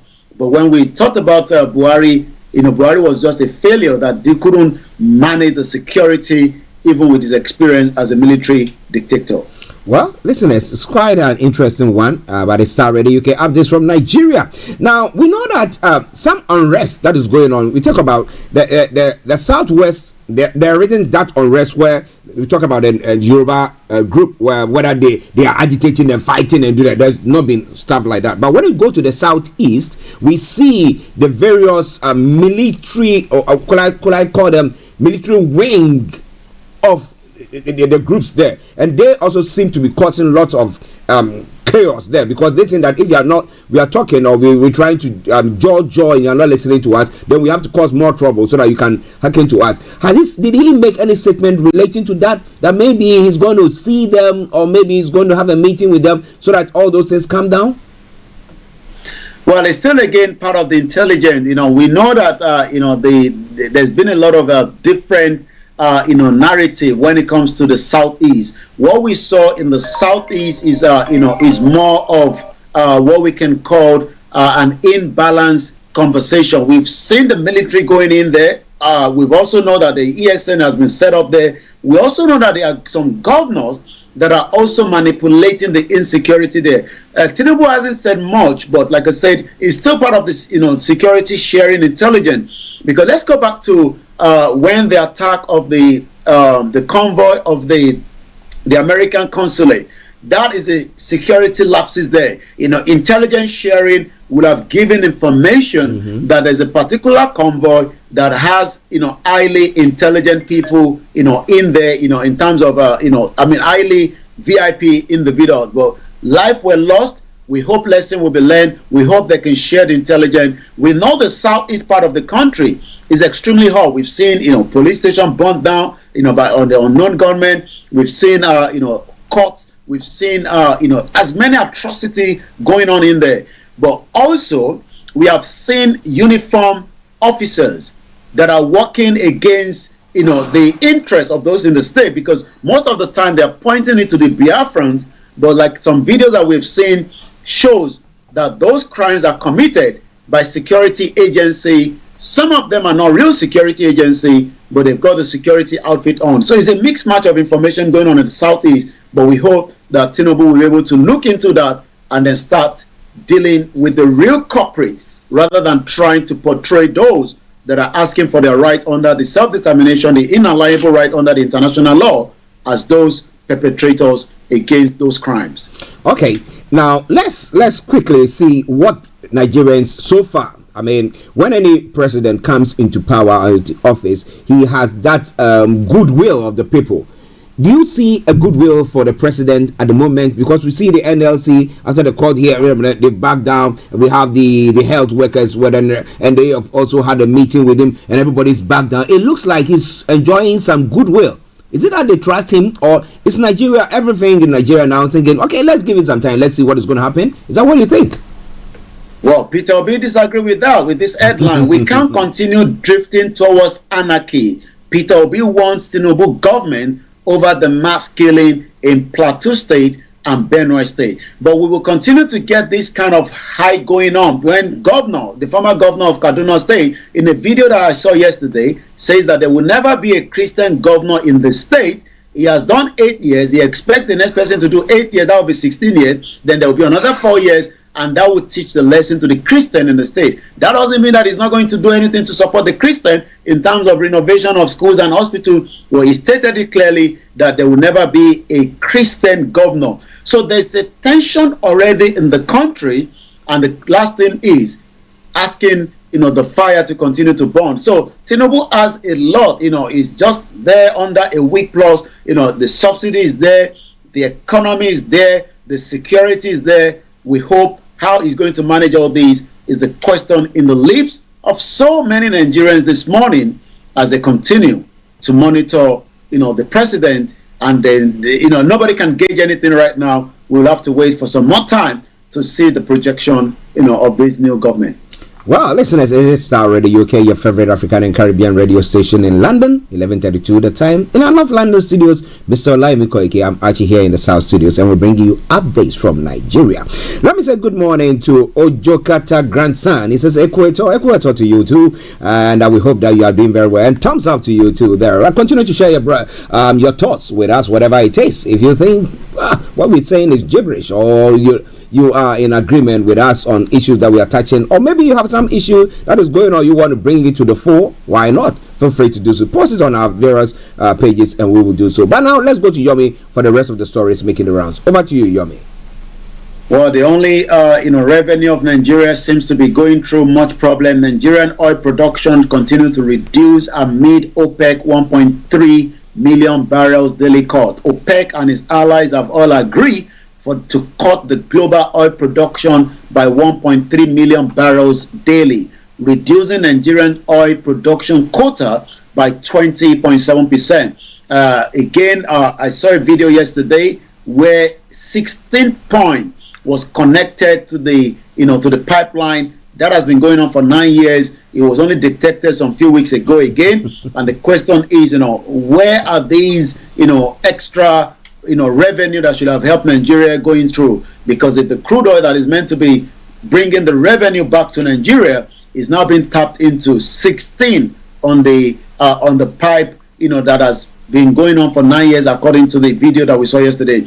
But the agreement that we know was reached yesterday at Vienna says that they can do 1.3 million, but according to the Nigerian delegation that was led by Gabriel Aduda, the permanent secretary of the Ministry of Petroleum Resources, who was confirmed OPEC governor for Nigeria at the meeting in Vienna. OPEC and his allies decided 1.3 million barrels, reducing Nigeria oil production. Mr. Aduda said Nigeria, Congo, and Angola agreed that the highest production volume of the last 6 months to be used to determine their 2024 production quota. So all these, means as much as nothing to Nigeria. He said that it will be complemented by the condensate of the over 400,000 barrels per day. But Nigerians keep asking, how do we get to where we are today? That so many Nigerians are still suffering. Let's take one or two more. Tinubu should have listened to Nigeria before removing the petrol subsidies, coming from another headline. As more Muslims are preparing for, the Hajj, some are already complaining of paying over 2.8 million, but it seems that the services is not what they are getting. I mean, 1 million is almost, quite a lot this morning when you look at the exchange rate at 940 naira. Nigerian pilgrimage in Saudi Arabia groomed over poor feeding, lack of bed spaces, despite 2.8 million Hajj fee. According to the report, some Muslim pilgrimage from Adamawa, Zamfara, Bauchi State are currently disgruntled in Medina, Saudi Arabia, following the alleged inability of the National Hajj Commission of Nigeria to provide either food or bed spaces to them. Learned that the pilgrimage from the aforementioned state have yet to provide accommodation or proper feeding. 2.8 million into the coffer of Nankon, according to the pilgrimage. So in Adamawa alone, there are about 2,457 pilgrimage who have paid to perform this year's Hajj. The pilgrimage who does not want to be identified said there is a problem with Nankon, the same problem that Nigerians are facing on a daily basis in different sectors, the National Hajj Commission of Nigeria. So regardless of whether it's got to do with religion, it seems that corruption is just everywhere in Nigeria. Article CAM outlined criteria Tinubu must consider in appointing replacement for the Central Bank of Governor, Emefiele. We know that Emefiele is still there, but Tinubu still have more time. He told us it's going to take 60 days to bring in all his ministers in.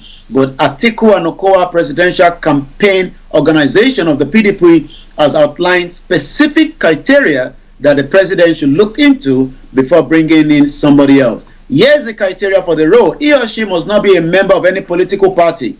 He or she must not belong to any political party. None of his or her family members should be a member of any political party.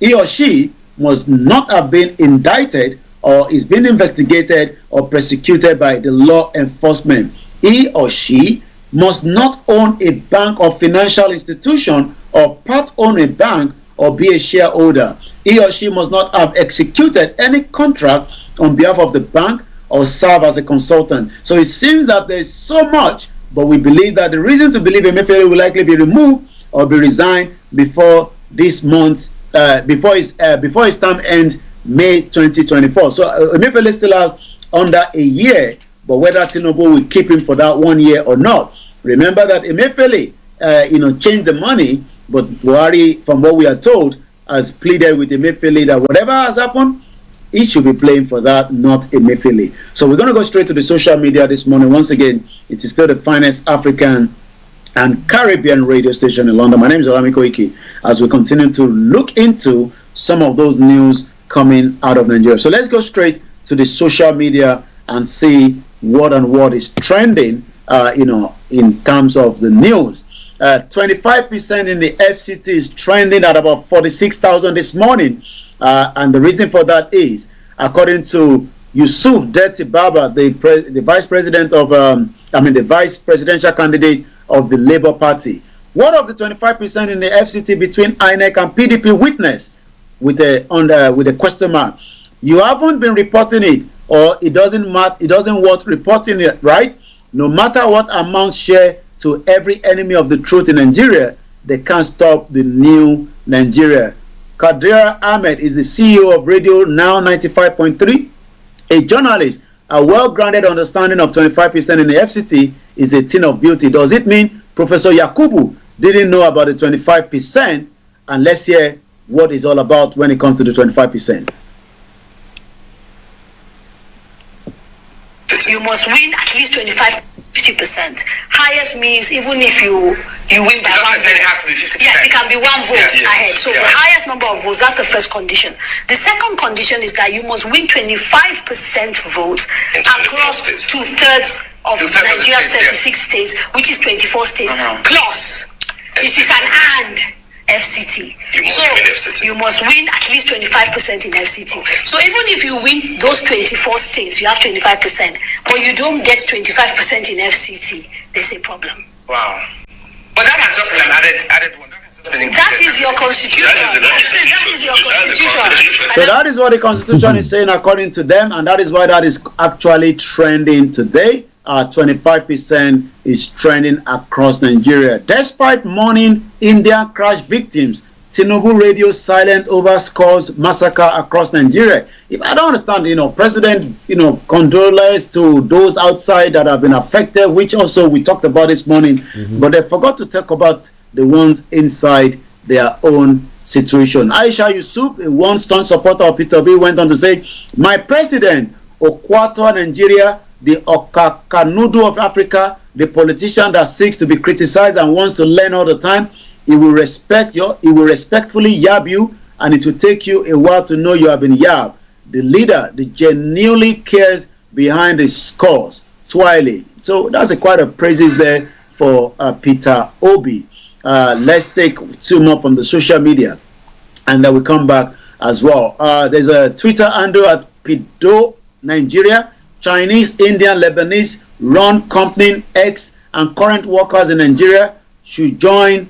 Okay, I think he had his Twitter space yesterday. So the video of Peter El-Rufai has generated a lot of concern. Like I said, it was in Hausa, but it has been translated to English, and these are some of the response under such a video.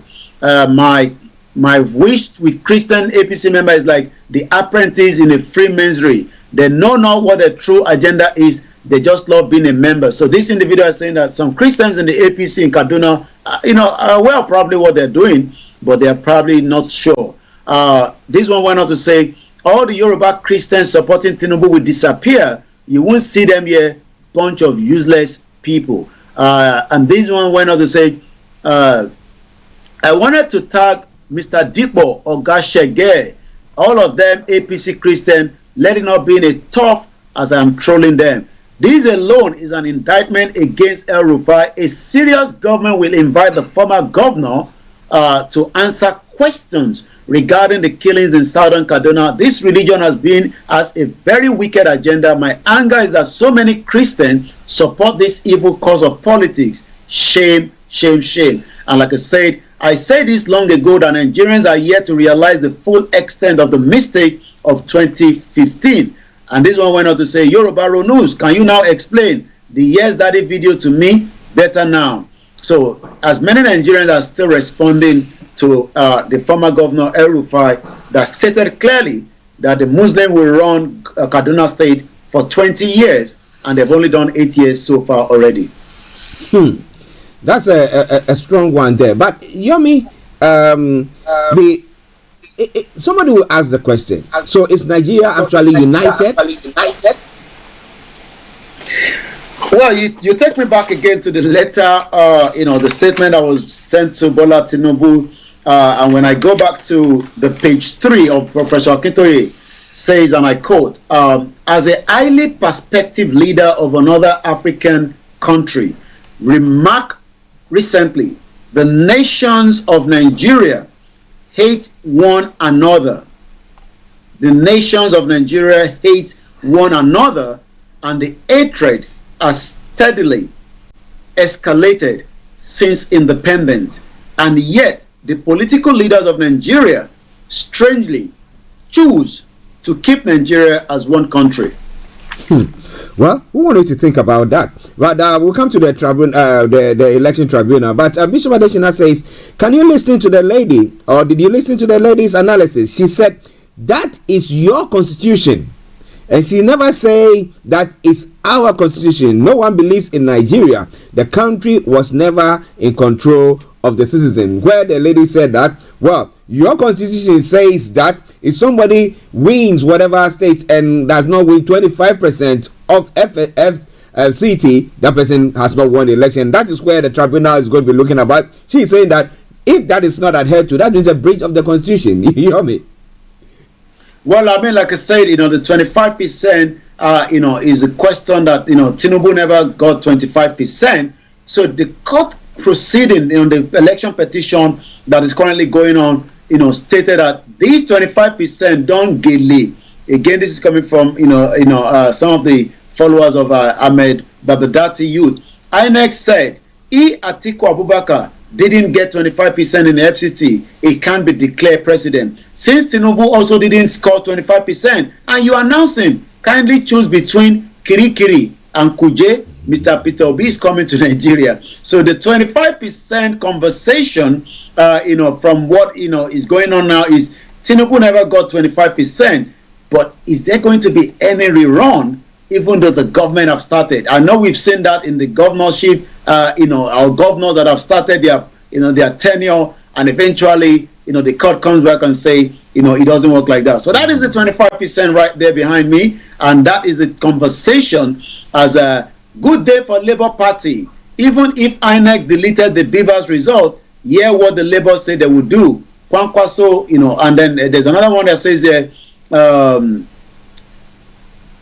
Obi said he will remove subsidy. You already told the line, taking measure to cushion the effect. Student will want thief. Answer come. I don't get that.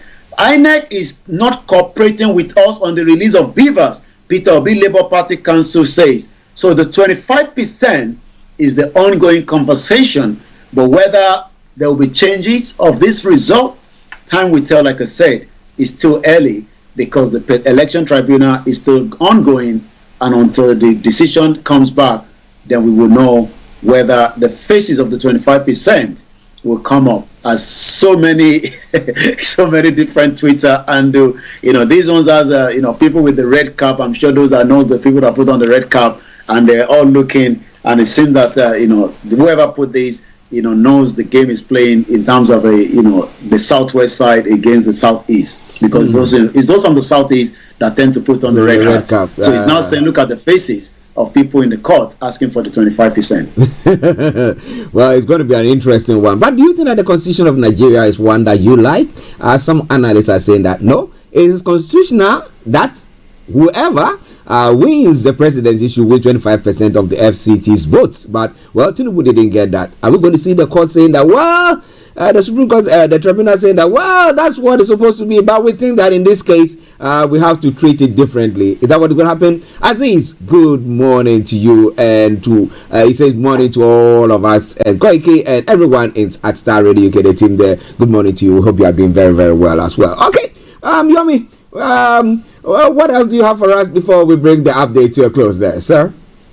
Well, we just continue with the present of the presentation of the program on the Starr Radio UK network this morning, but tomorrow will be another day as we will continue to review the whole 1 week. Some are already asking what will be the 100 days of Bola Tinubu, but we will start with the first week, which we'll be discussing tomorrow on the Niger Voices when we come in tomorrow at 1800 hours. But for now, I'll leave you in the good hands of Archie for the rest of the program. Thank you so much to those that have joined us and those that have joined from the sister broadcast as well. Okay, Yomi, let me say thank you very much for that wonderful update.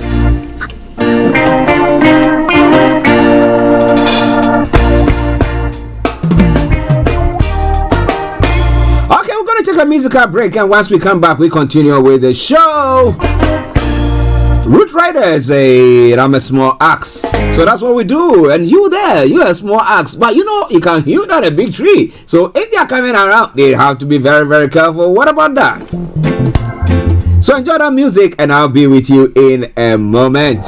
It is Starr Radio UK. It is your favorite African and Caribbean radio station in London. White boy, stand outside. Or evil man,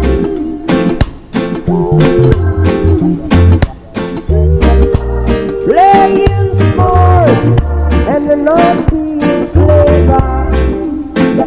Oh no.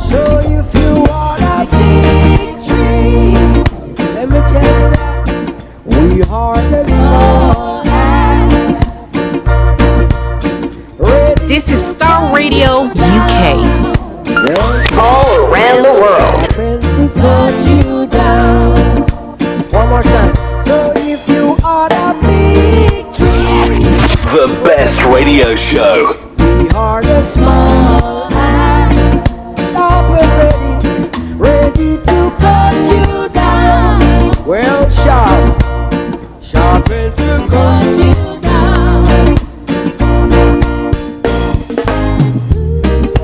These are the words of my master. Keep on telling you, yeah. Oh, we work hard shall prosper. Hey. And whosoever diggeth a pit shall fall in it, yeah. Fall in it, oh Lord. And whosoever diggeth a pit shall bury in it, shall bury in it. So if you are the big tree, we are the small axe, up and ready to cut you down. World sharp and to cut you down.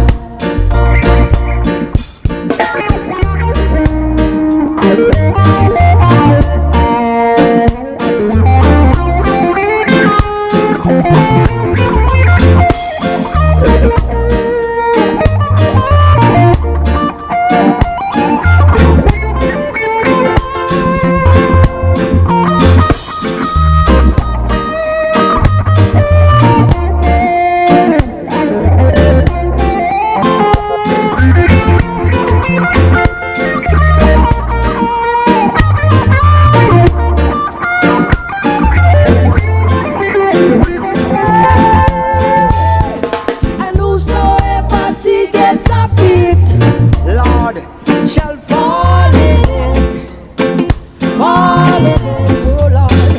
And whosoever diggeth a pit shall bury in it, shall bury in it. So if you want a big tree, let me tell you that we are the small axe, ready to cut you down. Well, sharp and to cut you down. One time again. If you want a big tree, yeah, we are the small axe, sharp and ready to cut. Okay, listen to Star Radio UK, your favorite African and Caribbean radio station in London. I hope that you enjoy that music piece for you. So whatever you're doing, don't give in, don't give up, don't give up. You're gonna get there one day. Keep on hawking it. Yeah, one day you see the big tree will come down. Alright then. Those of you viewing or watching us, you find out that there's this flyer on now, the Global Real Estate Wealth Summit for UK Foretaste. Insta Live session going to be taking place. Dr. Olayomi Emmanuel, Global President, the Billionaire Conclave, Billionaire Real Estate Investors, and our own BB Clement, International Speaker and author of How to Go from Employee to Entrepreneur. And also Sunday, Adere Big Bay, I hope I pronounced it well. He's the CEO of Entrepreneur Breed UK. And this event takes place today, Tuesday, the 6th of June 2023, 8 p.m. prompt, live on Instagram at Olumide Emmanuel. So, hopping in abundance of water. I say it all the time, it takes only the food to be tasty. So. Got lots of information for you. Make sure you take advantage of it. And you know what? Spread your wings. But it's all coming your way from Starr Radio UK, your favorite African and Caribbean radio station in London, bringing the time now to 6 minutes to the top of the hour. We got about another, call it an hour, 36 minutes to bring the program to a close so that we can prepare the grounds for BB Clement this afternoon. As I've said earlier on, so wherever you are, don't you worry, there's going to be lots of music interludes as well. Now, you know what, when you want some music, or you love some music to be played for you as well, you're celebrating some special day today, oh, why not? For free, get in touch with us and we'll make sure that we allow you on and we acknowledge you as well. But let's take a quick break, we come back and we continue with the show. Don't you go away. Hi guys, this is your friend Uruj from SendWave. SendWave is a money transfer app that is used by people all over the world to send money to their loved ones in Africa. With SendWave, you can send money to Ghana, Nigeria, Kenya, Uganda, and Tanzania. And the best part is, SendWave is absolutely commission free. Our exchange rates are excellent. You can see for yourself by checking them out on our website. So how do you use SendWave? SendWave is an app that you can download onto your phone from the App Store or Google Play Store. The app is free to download. After downloading it, just open the app and enter your name, email, and phone number. That's it. You're good to go. Make sure you use the promo code SR. S for Star, R for Radio. This promo code will give you £5 free credit to send to Africa on your first transaction. Your money will be delivered to your recipient within seconds. Feel free to call me on 0749 7377 647 at any time. I'll be happy to tell you all about SendWave and help you in any way I can. Remember to use the promo code SR for £5 free credit. Medasse. Hi everyone, it's your girl BB Clement, the author of How to Go From Employee to Entrepreneur and the host of your weekly business show, BB Means Business, the show where we discuss everything you ever wanted to know about business but you were afraid to ask. How do I start my business? How do I raise the finance? How do I grow my business? Where am I going to find my customers? Join me every Tuesday at 1:30 p.m. on Starr Radio UK to get all the information and tips that you need to become a successful entrepreneur and become financially free. Remember, don't let life dictate to you. Rather, put your signature on life.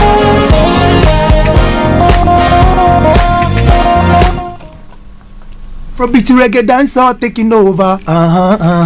Everywhere you go, Afrobeat reggae dancer taking over. Yo, what's up, people? This is a boy Raskin Bobo One. Tune in every day, every night at the Starr Radio UK with the big man them Archie. When I say Orta, you say fire. Welcome back to the program. It is Starr Radio UK. 3 minutes to the top of the hour. That's 3 minutes to 12 here in the UK. Okay. Yes. All right then. So now let me announce the lines open and then we can hop on and look at other stories making the rounds in other parts of the world. You want to get in touch with us 0208-133-2257 or 58. 0208-133-2257 or 58. Now, if you happen to be in the US or Canada, yeah, we'll give you a chance that you can also do so. It's 001-718-303-2737 001-718-303-2737. Text or WhatsApp us is 0753-966-1744 0753-966-1744. Our Twitter handle is at Starr Radio UK. Email address info@starradiouk.com. Also, you can WhatsApp call us and I'll be able to pick that one as well. So why not? Make sure you get in touch with us, whatever the situation is. It is Starr Radio UK. Okay, now let's move on to some of the other stories making the rounds this morning. And where do we go? Straight on to Senegal. Well, some normalcy seems to be slowly creeping in or coming into force in Senegal. The normalcy is finally settling in Senegal after deadly confrontation between the police and the supporters of the embattled opposition leader Ousmane Sonko after a Dakar court found him guilty on charges of corrupting the youth. Now, the bustling city once again came back to its usual routine with informal establishments, which accounts for a large percentage of workers resuming their activities. Now, some of the city residents said the demos are economically unsustainable. Now, in a quote, some said, "We really hope that the demonstrations will stop so that activities can resume." Now, we've got Tabaski coming up in less than a month and lots of other events to prepare for, but nothing is happening at the moment. I really want things to get back to normal so that we can meet our needs, said Abdullahi Tain, a taxi driver. It's all coming away from Star Radio UK. It goes on further in the court.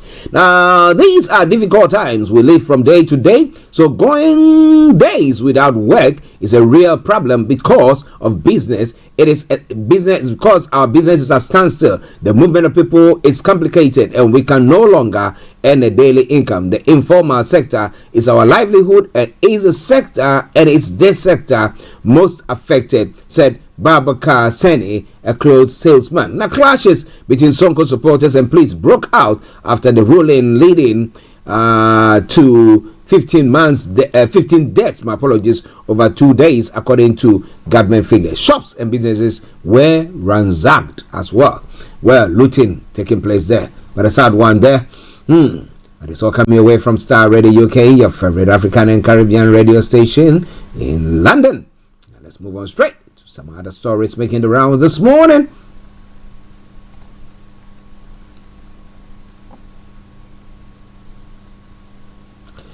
Well, Senegal seems not to be going out of the news, but one that just came through. A Senegalese Quranic master suspected of raping 27 of his school girls in Touba was arrested on Monday in the central Senegalese town after several weeks on the run. A police official has said the alleged rapist was arrested today after presenting himself to the police. After questioning, he was handed over to the gendarme.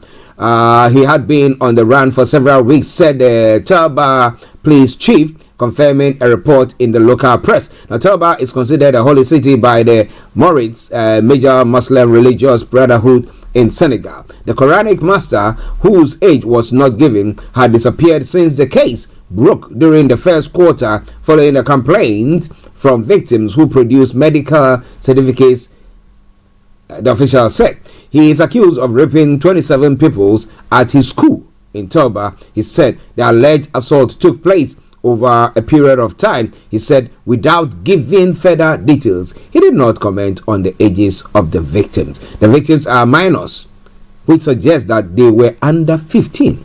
And the Quranic school where lessons are given on and around Islam has been closed, according to the local press. The affair broke out when one of the girls refused to return to school because the Quranic master was having sexual relations with her, and all other girls wrote the daily Le Jour on 31st of May. Well, it is all Star Radio UK. News making the rounds on the African continent there as well.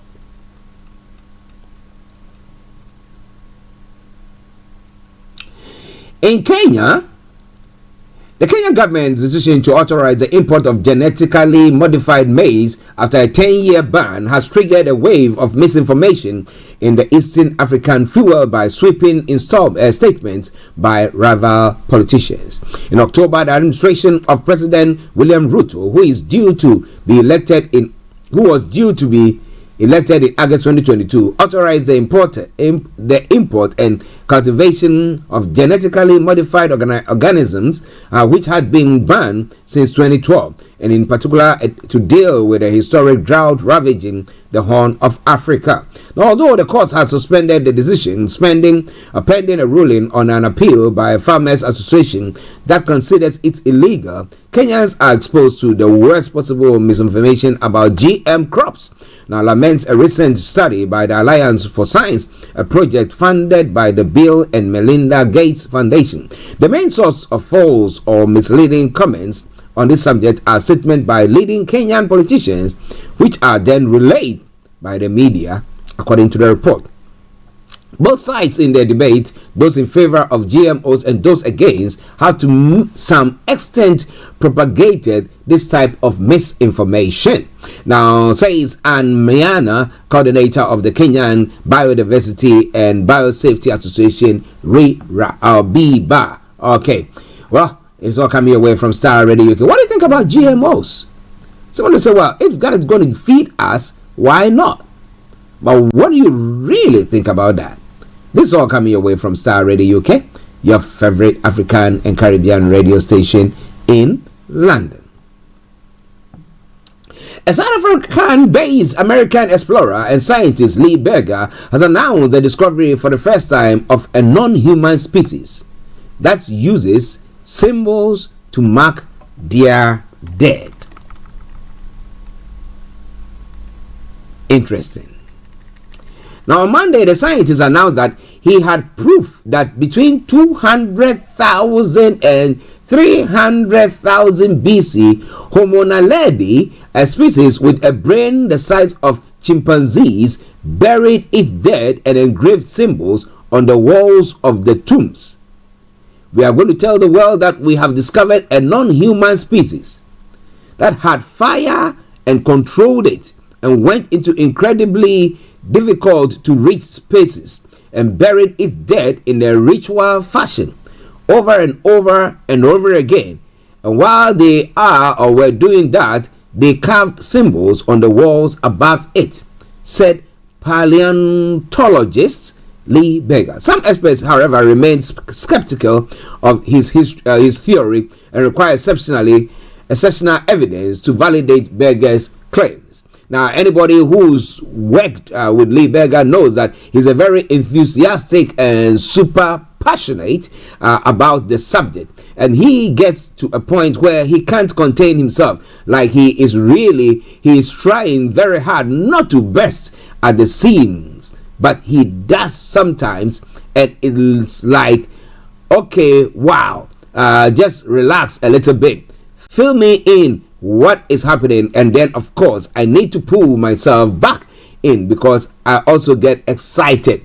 I am also the type of person, said Kenyalo Molepen, Lee Berger's trainee. Dominic Stratford, professor of geoecology at Witwatersrand University, added, from my perspective, and not having unfortunately been in the chamber, I am skeptical at this point because I am not sure that they have accounted for every other potential process that brought these bones together, said the academic. Well, discovery is still going on. Well, somebody says found a different bone. So which are they, or what are they? It is all coming your way from Starr Radio UK. It is your favorite African and Caribbean radio station in London. 7 minutes past the top of the hour at the time. Let's go straight to Ghana as well. Let's look at some of the stories making the rounds there. Our decision on Justice Tokonu will be known after we peruse full judgment on Jachi Kwesi. That is what Agboza is saying. No basic school has new curriculum text, Clement Apak is saying. NDC punches hole in Supreme Court's full judgment on Jachi Kwesi. Okay, so let me bring you the first story. Patients in danger as nurses head for NHS in UK, medics are saying. The recruitment of nurses by high-income countries from poorer nations is out of control, according to the head of one of the world's biggest nursing groups. The comments, as the BBC finds evidence of how Ghana's health system is struggling due to the brain drain. Many specialist nurses have left the West African country for better paid jobs overseas. In 2022, more than 1,200 Ghanaian nurses joined the UK's nursing register. This comes as the National Health Service increasingly relies on staff from non-EU countries to fill vacancies. Now, although the UK says active recruitment in Ghana is not allowed, social media means nurses can easily see the vacancies available in NHS Trust. They can then apply for those jobs directly. Ghana's dire economic situation acts as a big push factor. Now, Howard Cotton from the International Council of Nurses, ICN, is concerned about the scale of the numbers leaving countries like Ghana. My sense is that the situation currently is out of control, he said. We have intense recruitment taking place, mainly driven by 6 or 7 high-income countries, but with recruitment from countries which are some of the weakest and most vulnerable, which can ill afford to lose their nurses. But the question that I've been posing all this while has been that, now, if we are saying that people who are deciding to migrate to these advanced countries where they make better means of life than living in Ghana, if we say they are not patriotic, then are our politicians patriotic when they cut deals? When businesses that have to be, projects that have to be done are somehow we manage to siphon funds from there, and therefore we don't get value for money for the job that has been done and deals like that. So who is becoming patriotic now? Do you want them to just continue to stay there, and when they decide to embark on strike that you increase their remuneration, we decide to say, no, we don't have the money there. Well, we went to IMF last time, and all that stuff that we continue to say. But what do you think? Do you think there should be a clamp down on them, so that they say those who are left will stay there? And what is government actually giving them to induce them, for them to say, you know what, let me still stay here? Are they giving them accommodation? What else are they getting? Well, if after graduating and they serve their what do they even call it there? Or do their service, or whether it is for how many years, a year or two, and then they decide that after that they want to move on, you cannot hold them. You cannot hold them. Well, it is Starr Radio UK. It is your favorite African and Caribbean radio station in London. I say it all the time. Now, you who want to leave their own home, when they got nice things in their home, they get whatever they want, and then decide to say that, I want to be a stranger in a foreign land. Though here we speak English as well. But you come into this part of the world, and at times you find yourself in a strange situation. But how do you cope with that? When there's so much pressure, something is pursuing you, or you might be pursuing something, and therefore you have to make a move. But well, it's quite interesting there. It's all coming away from Starr Radio UK. It is your favorite African and Caribbean radio station in London. 12 minutes past the top of the hour. Now, I say North will not vote for justice. Okay, let me take it again. My apologies. I say North will vote for Justice Jachikwesin on June 27. That is what Sami Janfi is saying. I did touch that briefly yesterday. But the courts have released the ruling on the nullification of his position that have brought about this by-election that is going to be taking place on the 27th of June. But a new set of Supreme Court judges will overturn judgment annulling election of Kwesin as MP. Amaliba is saying the opposition National Democratic Congress is confident a new bench of Supreme Court judges will overturn the judgment on the annulment of the election of James Kwesin as a member of Parliament for Asin North. It follows the release of the Apex Court reasoning release on Monday, June 5. Now, reacting to the judgment in an interview, the Director of Legal Affairs for the NDC, Abraham Amaliba, noted that the judgment failed to consider other relevant laws. Now, what punishment are you giving to the Electoral Commission? I raised this issue by saying that then it will mean that the Electoral Commission misled Jachikwesin because the EC invited him and he justified his stance and they allowed him to contest. So merely saying that they acted unconstitutional, and now you are punishing the one who was merely was acting upon the direction of the EC. Is that fair? Did the EC connive? Did the EC also abet the commission of that crime? They need to get their acts right. But this judgment, I am sure one day another batch or set of Supreme Court judges will overturn will overturn it. That is my view. The Supreme Court on Monday, June 5, made its 35-page judgment that ordered Parliament to expunge James Jachikwesin's name as Member of Parliament for Asin not available to the interested parties in the case. Now, it says the Supreme Court is in a unanimous decision about a fortnight ago, ordered Parliament to expunge the name of James Jachikwesin from its records. The Apex Court, presided over by Justice Jones Doche, ruled that the Electoral Commission acted unconstitutionally. The Electoral Commission acted unconstitutionally in allowing the beleaguered Asin North MP to contest the 2020 parliamentary election with no proof of him renouncing his Canadian citizenship. The plaintiff, Michael Ankoma Nimfa, filed the application following a judgment he secured at the High Court in Cape Coast, injuncting Jachikwason from holding himself as MP. This is after the court ruled that by being a Canadian citizen, he was not qualified to contest as an MP in Ghana. But what role did the EC play in that, arriving at that judgment? And why did the Supreme Court not also punish them? Because for all you know, if the EC had come out to say they are the custodians of the law when it comes to elections, so if they had come out to say that, look, it is unconstitutional for you to run, he couldn't have run. So they said, yes, you've provided everything and we think that it's okay, so you can go ahead and do it. So in this case, do you think that Jachikwason should be allowed to run for the election? Though we know that he is standing for the by-election. What do you think about that? It's very interesting. I want to know what your thoughts are about this.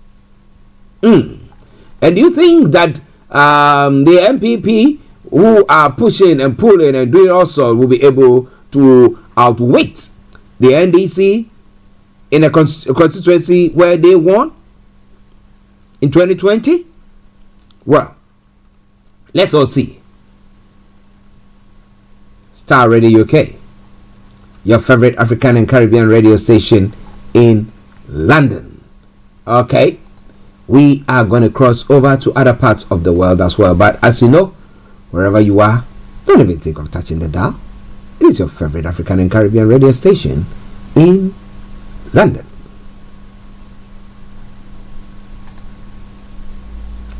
The government must develop programs to alleviate plight of Kayaye. The Commissioner of the Commission on Human Rights and Administrative Justice, Mr. Joseph Whitall, says it is about time the government develops programs and policies to alleviate the plight of Kayaye in the country. Now, he said it was not enough to shed state responsibility and look at non-governmental organizations and civil society organizations in terms of what they were doing for the Kayaye, adding that it is a primary responsibility of the state to ensure their development. Mr. Whitall made this observation during a health screening organized by the Commission in partnership with Nyaho Medical Center and Unilever for 300 Kayaye around Temas Station, as part of the events preceding the 30th anniversary celebration of the Commission. He said the screening was targeted at sharing the celebration with their cherished partner in this regard, who were the Kayaye of Ghana, and as representatives of the vulnerable community of Ghana. He said the Commission was more interested in what to do to bring the vulnerable in society up, and so most of their programs were targeted at the vulnerable. So you see us working with elderly women, albinos, among others, because they are the ones who are voiceless and need protection and the promotion of their rights, he added. But if you look at some of the beats that they are the words that they are carrying, you know, it's scary a bit. And at times they are doing that and they are carrying their own children behind them, carrying babies on their backs and carrying all this because they want to make ends meet. Is it going to affect their spine later in life or what? But it's all coming away from Starr Radio UK. It is your favorite African and Caribbean radio station in London. 19 minutes past 12 the time. Okay, so let's move on. In other parts of the world,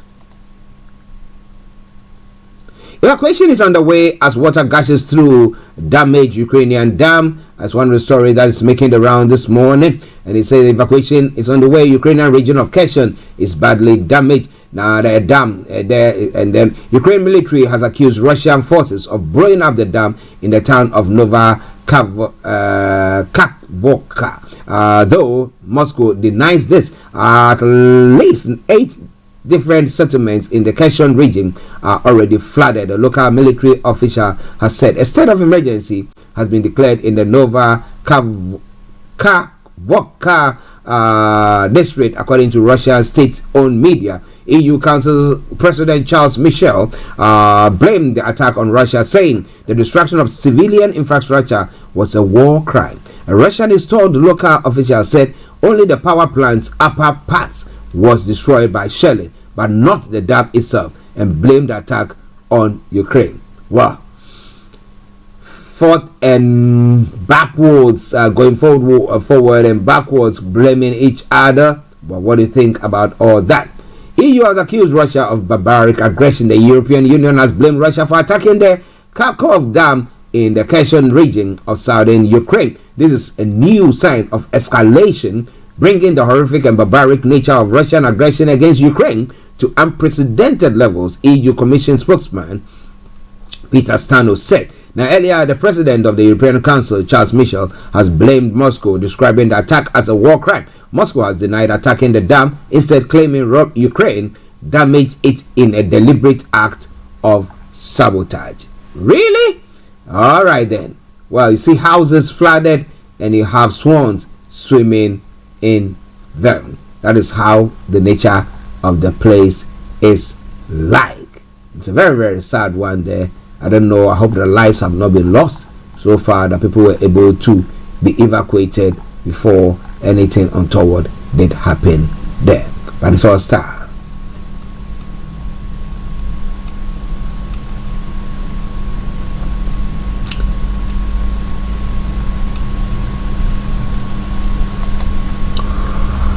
Now, the fake job that snared FBI agent who spied from Moscow for nearly 20 years. FBI agent Robert Hansen was leaking highly sensitive material to the Soviets. Then the US came up with an elaborate plan to stop him. In December 2000, FBI agent Richard Garcia had a curious visit from a colleague overseeing the Russian desk. He asked, "Do you know a guy named Robert Hansen?" Mr. Garcia recalled, "I said no." The official responded, "Good, because you are about to."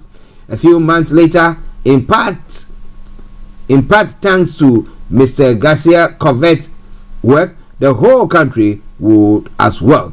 Now, Robert Hansen was the most damaging spy in the history of the FBI, according to the agency retelling of the case. His February 2001 arrest sent shockwaves through the intelligence community as the extent of his Cold War era betrayals burst onto the front pages. Now, more than 2 decades later, on Monday this week, authorities announced that Hansen had died in his cell at the maximum security prison where he was serving a life sentence. He was 79. Mr. Garcia, 70, and Mr. Garcia, now 70 and retired from FBI, reacted tearfully to the news.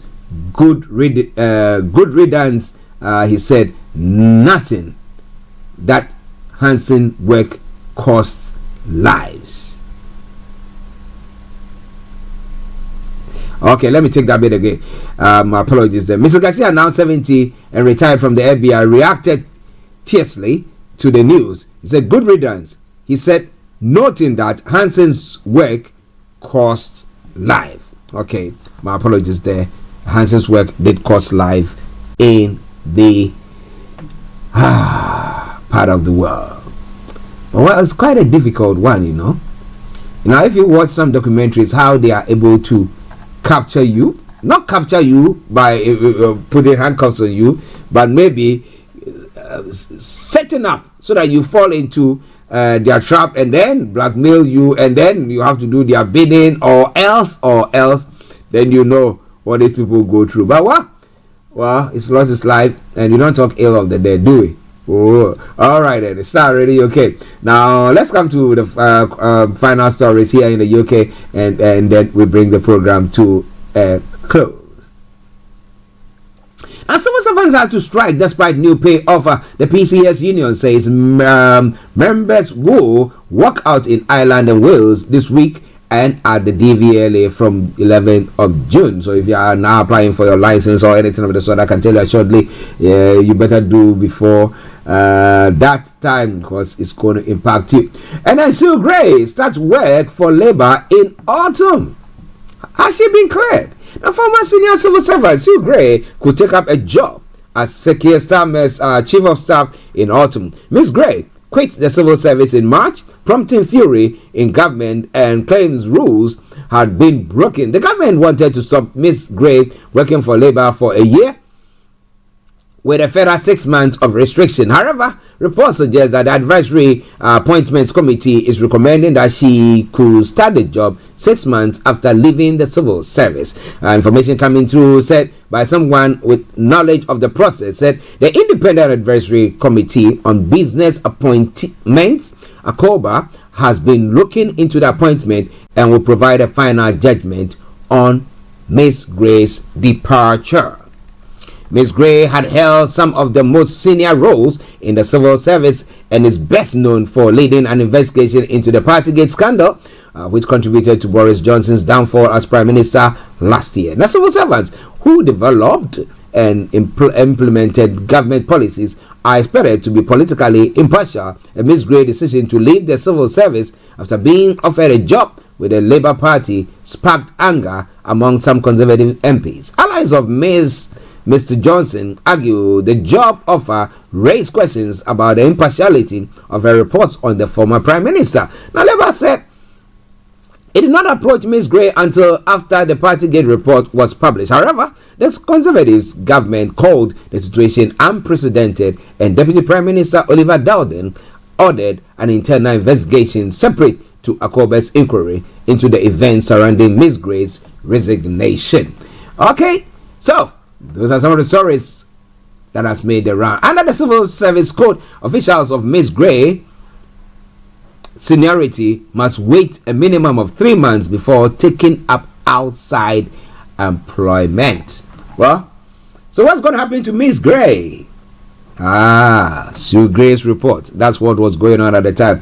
Anything that you say about the COVID is wait for the Sue Gray's report. And the Sue Gray's report came and it ended up overthrowing the Prime Minister, and now after some months that she decided, you know what, I'm going to leave that job, resign from it, and go take up a job as a special advisor to the one and only Sekier Starmer, leader of the opposition party.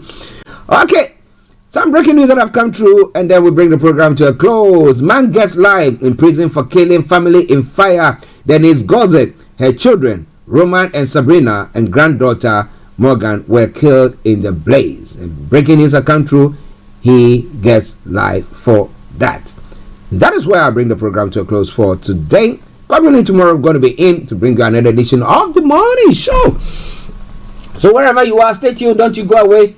I'm going to bring you my last music, and that is No Woman, No Cry from Ash. But then, before then, let me bring you this announcement once again. Now, this evening exactly at 8 p.m., the Global Real Estate World Summit UK 4 Taste is going to be taking place. It's taking place at 8 p.m. and it's going to be on Insta Live sessions. The main speakers, Dr. Olamide, who seems to be the host of the Dr. Olamide Emmanuel, who is the global president, the Billionaires Conclave, Billionaire Real Estate Investors. He'll be the main speaker. And then we have also BB Clement, also the international speaker and author of How to Go from Employee to Entrepreneur. And then we'll have the final one Sunday, Adere Bigbe, who is the CEO of Entrepreneur Breed UK, also joining in. So,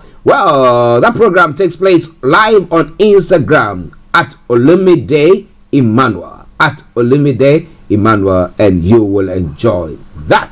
Well, so wherever you are, thank you very much for tuning in to listen to us today, this afternoon, exactly at 1:30, as we prepare the ground for BB Clement. She's going to be coming your way with BB Means Business. So, on that note, let me once again say thank you very, very much for tuning in to listen to us. I'll be back tomorrow with a Wednesday edition of the morning show. And this afternoon, there's going to be lots of music. However, remember, at dawn, tonight, tomorrow, dawn, yes, exactly at 5:30, Reverend Michael Esiama will be coming your way with the Power Hour. Command your morning. And it's a time to pray. Yes, I love that program. I wake up and I do some fire. What about that? You can wake up and also enjoy that program. It's broadcasted on Starr Radio UK from Wednesday to Saturday from 10. My apologies, from 5:30. All right then. So on that note, let me say thank you very much. God richly bless you. I see you all tomorrow, God willing. And as we saw on this platform, may Nigeria never happen to you. Bye bye for now. I am Archie.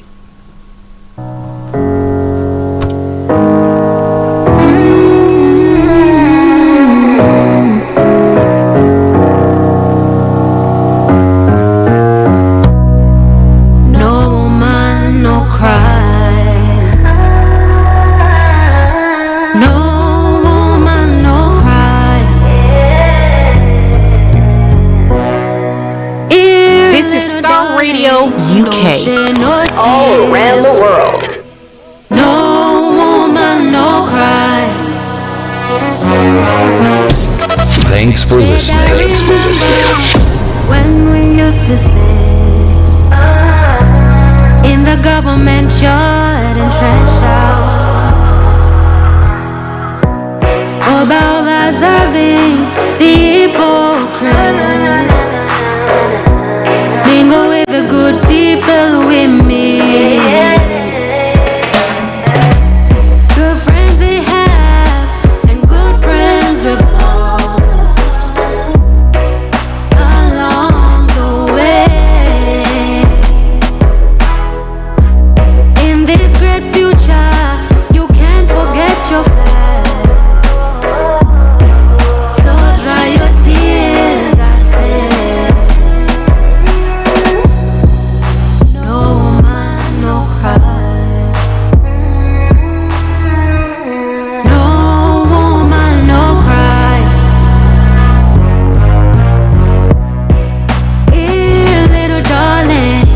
Shed no tears, no woman, no cry. Said I remember when we used to Thanks for listening. in the government yard and trenched out.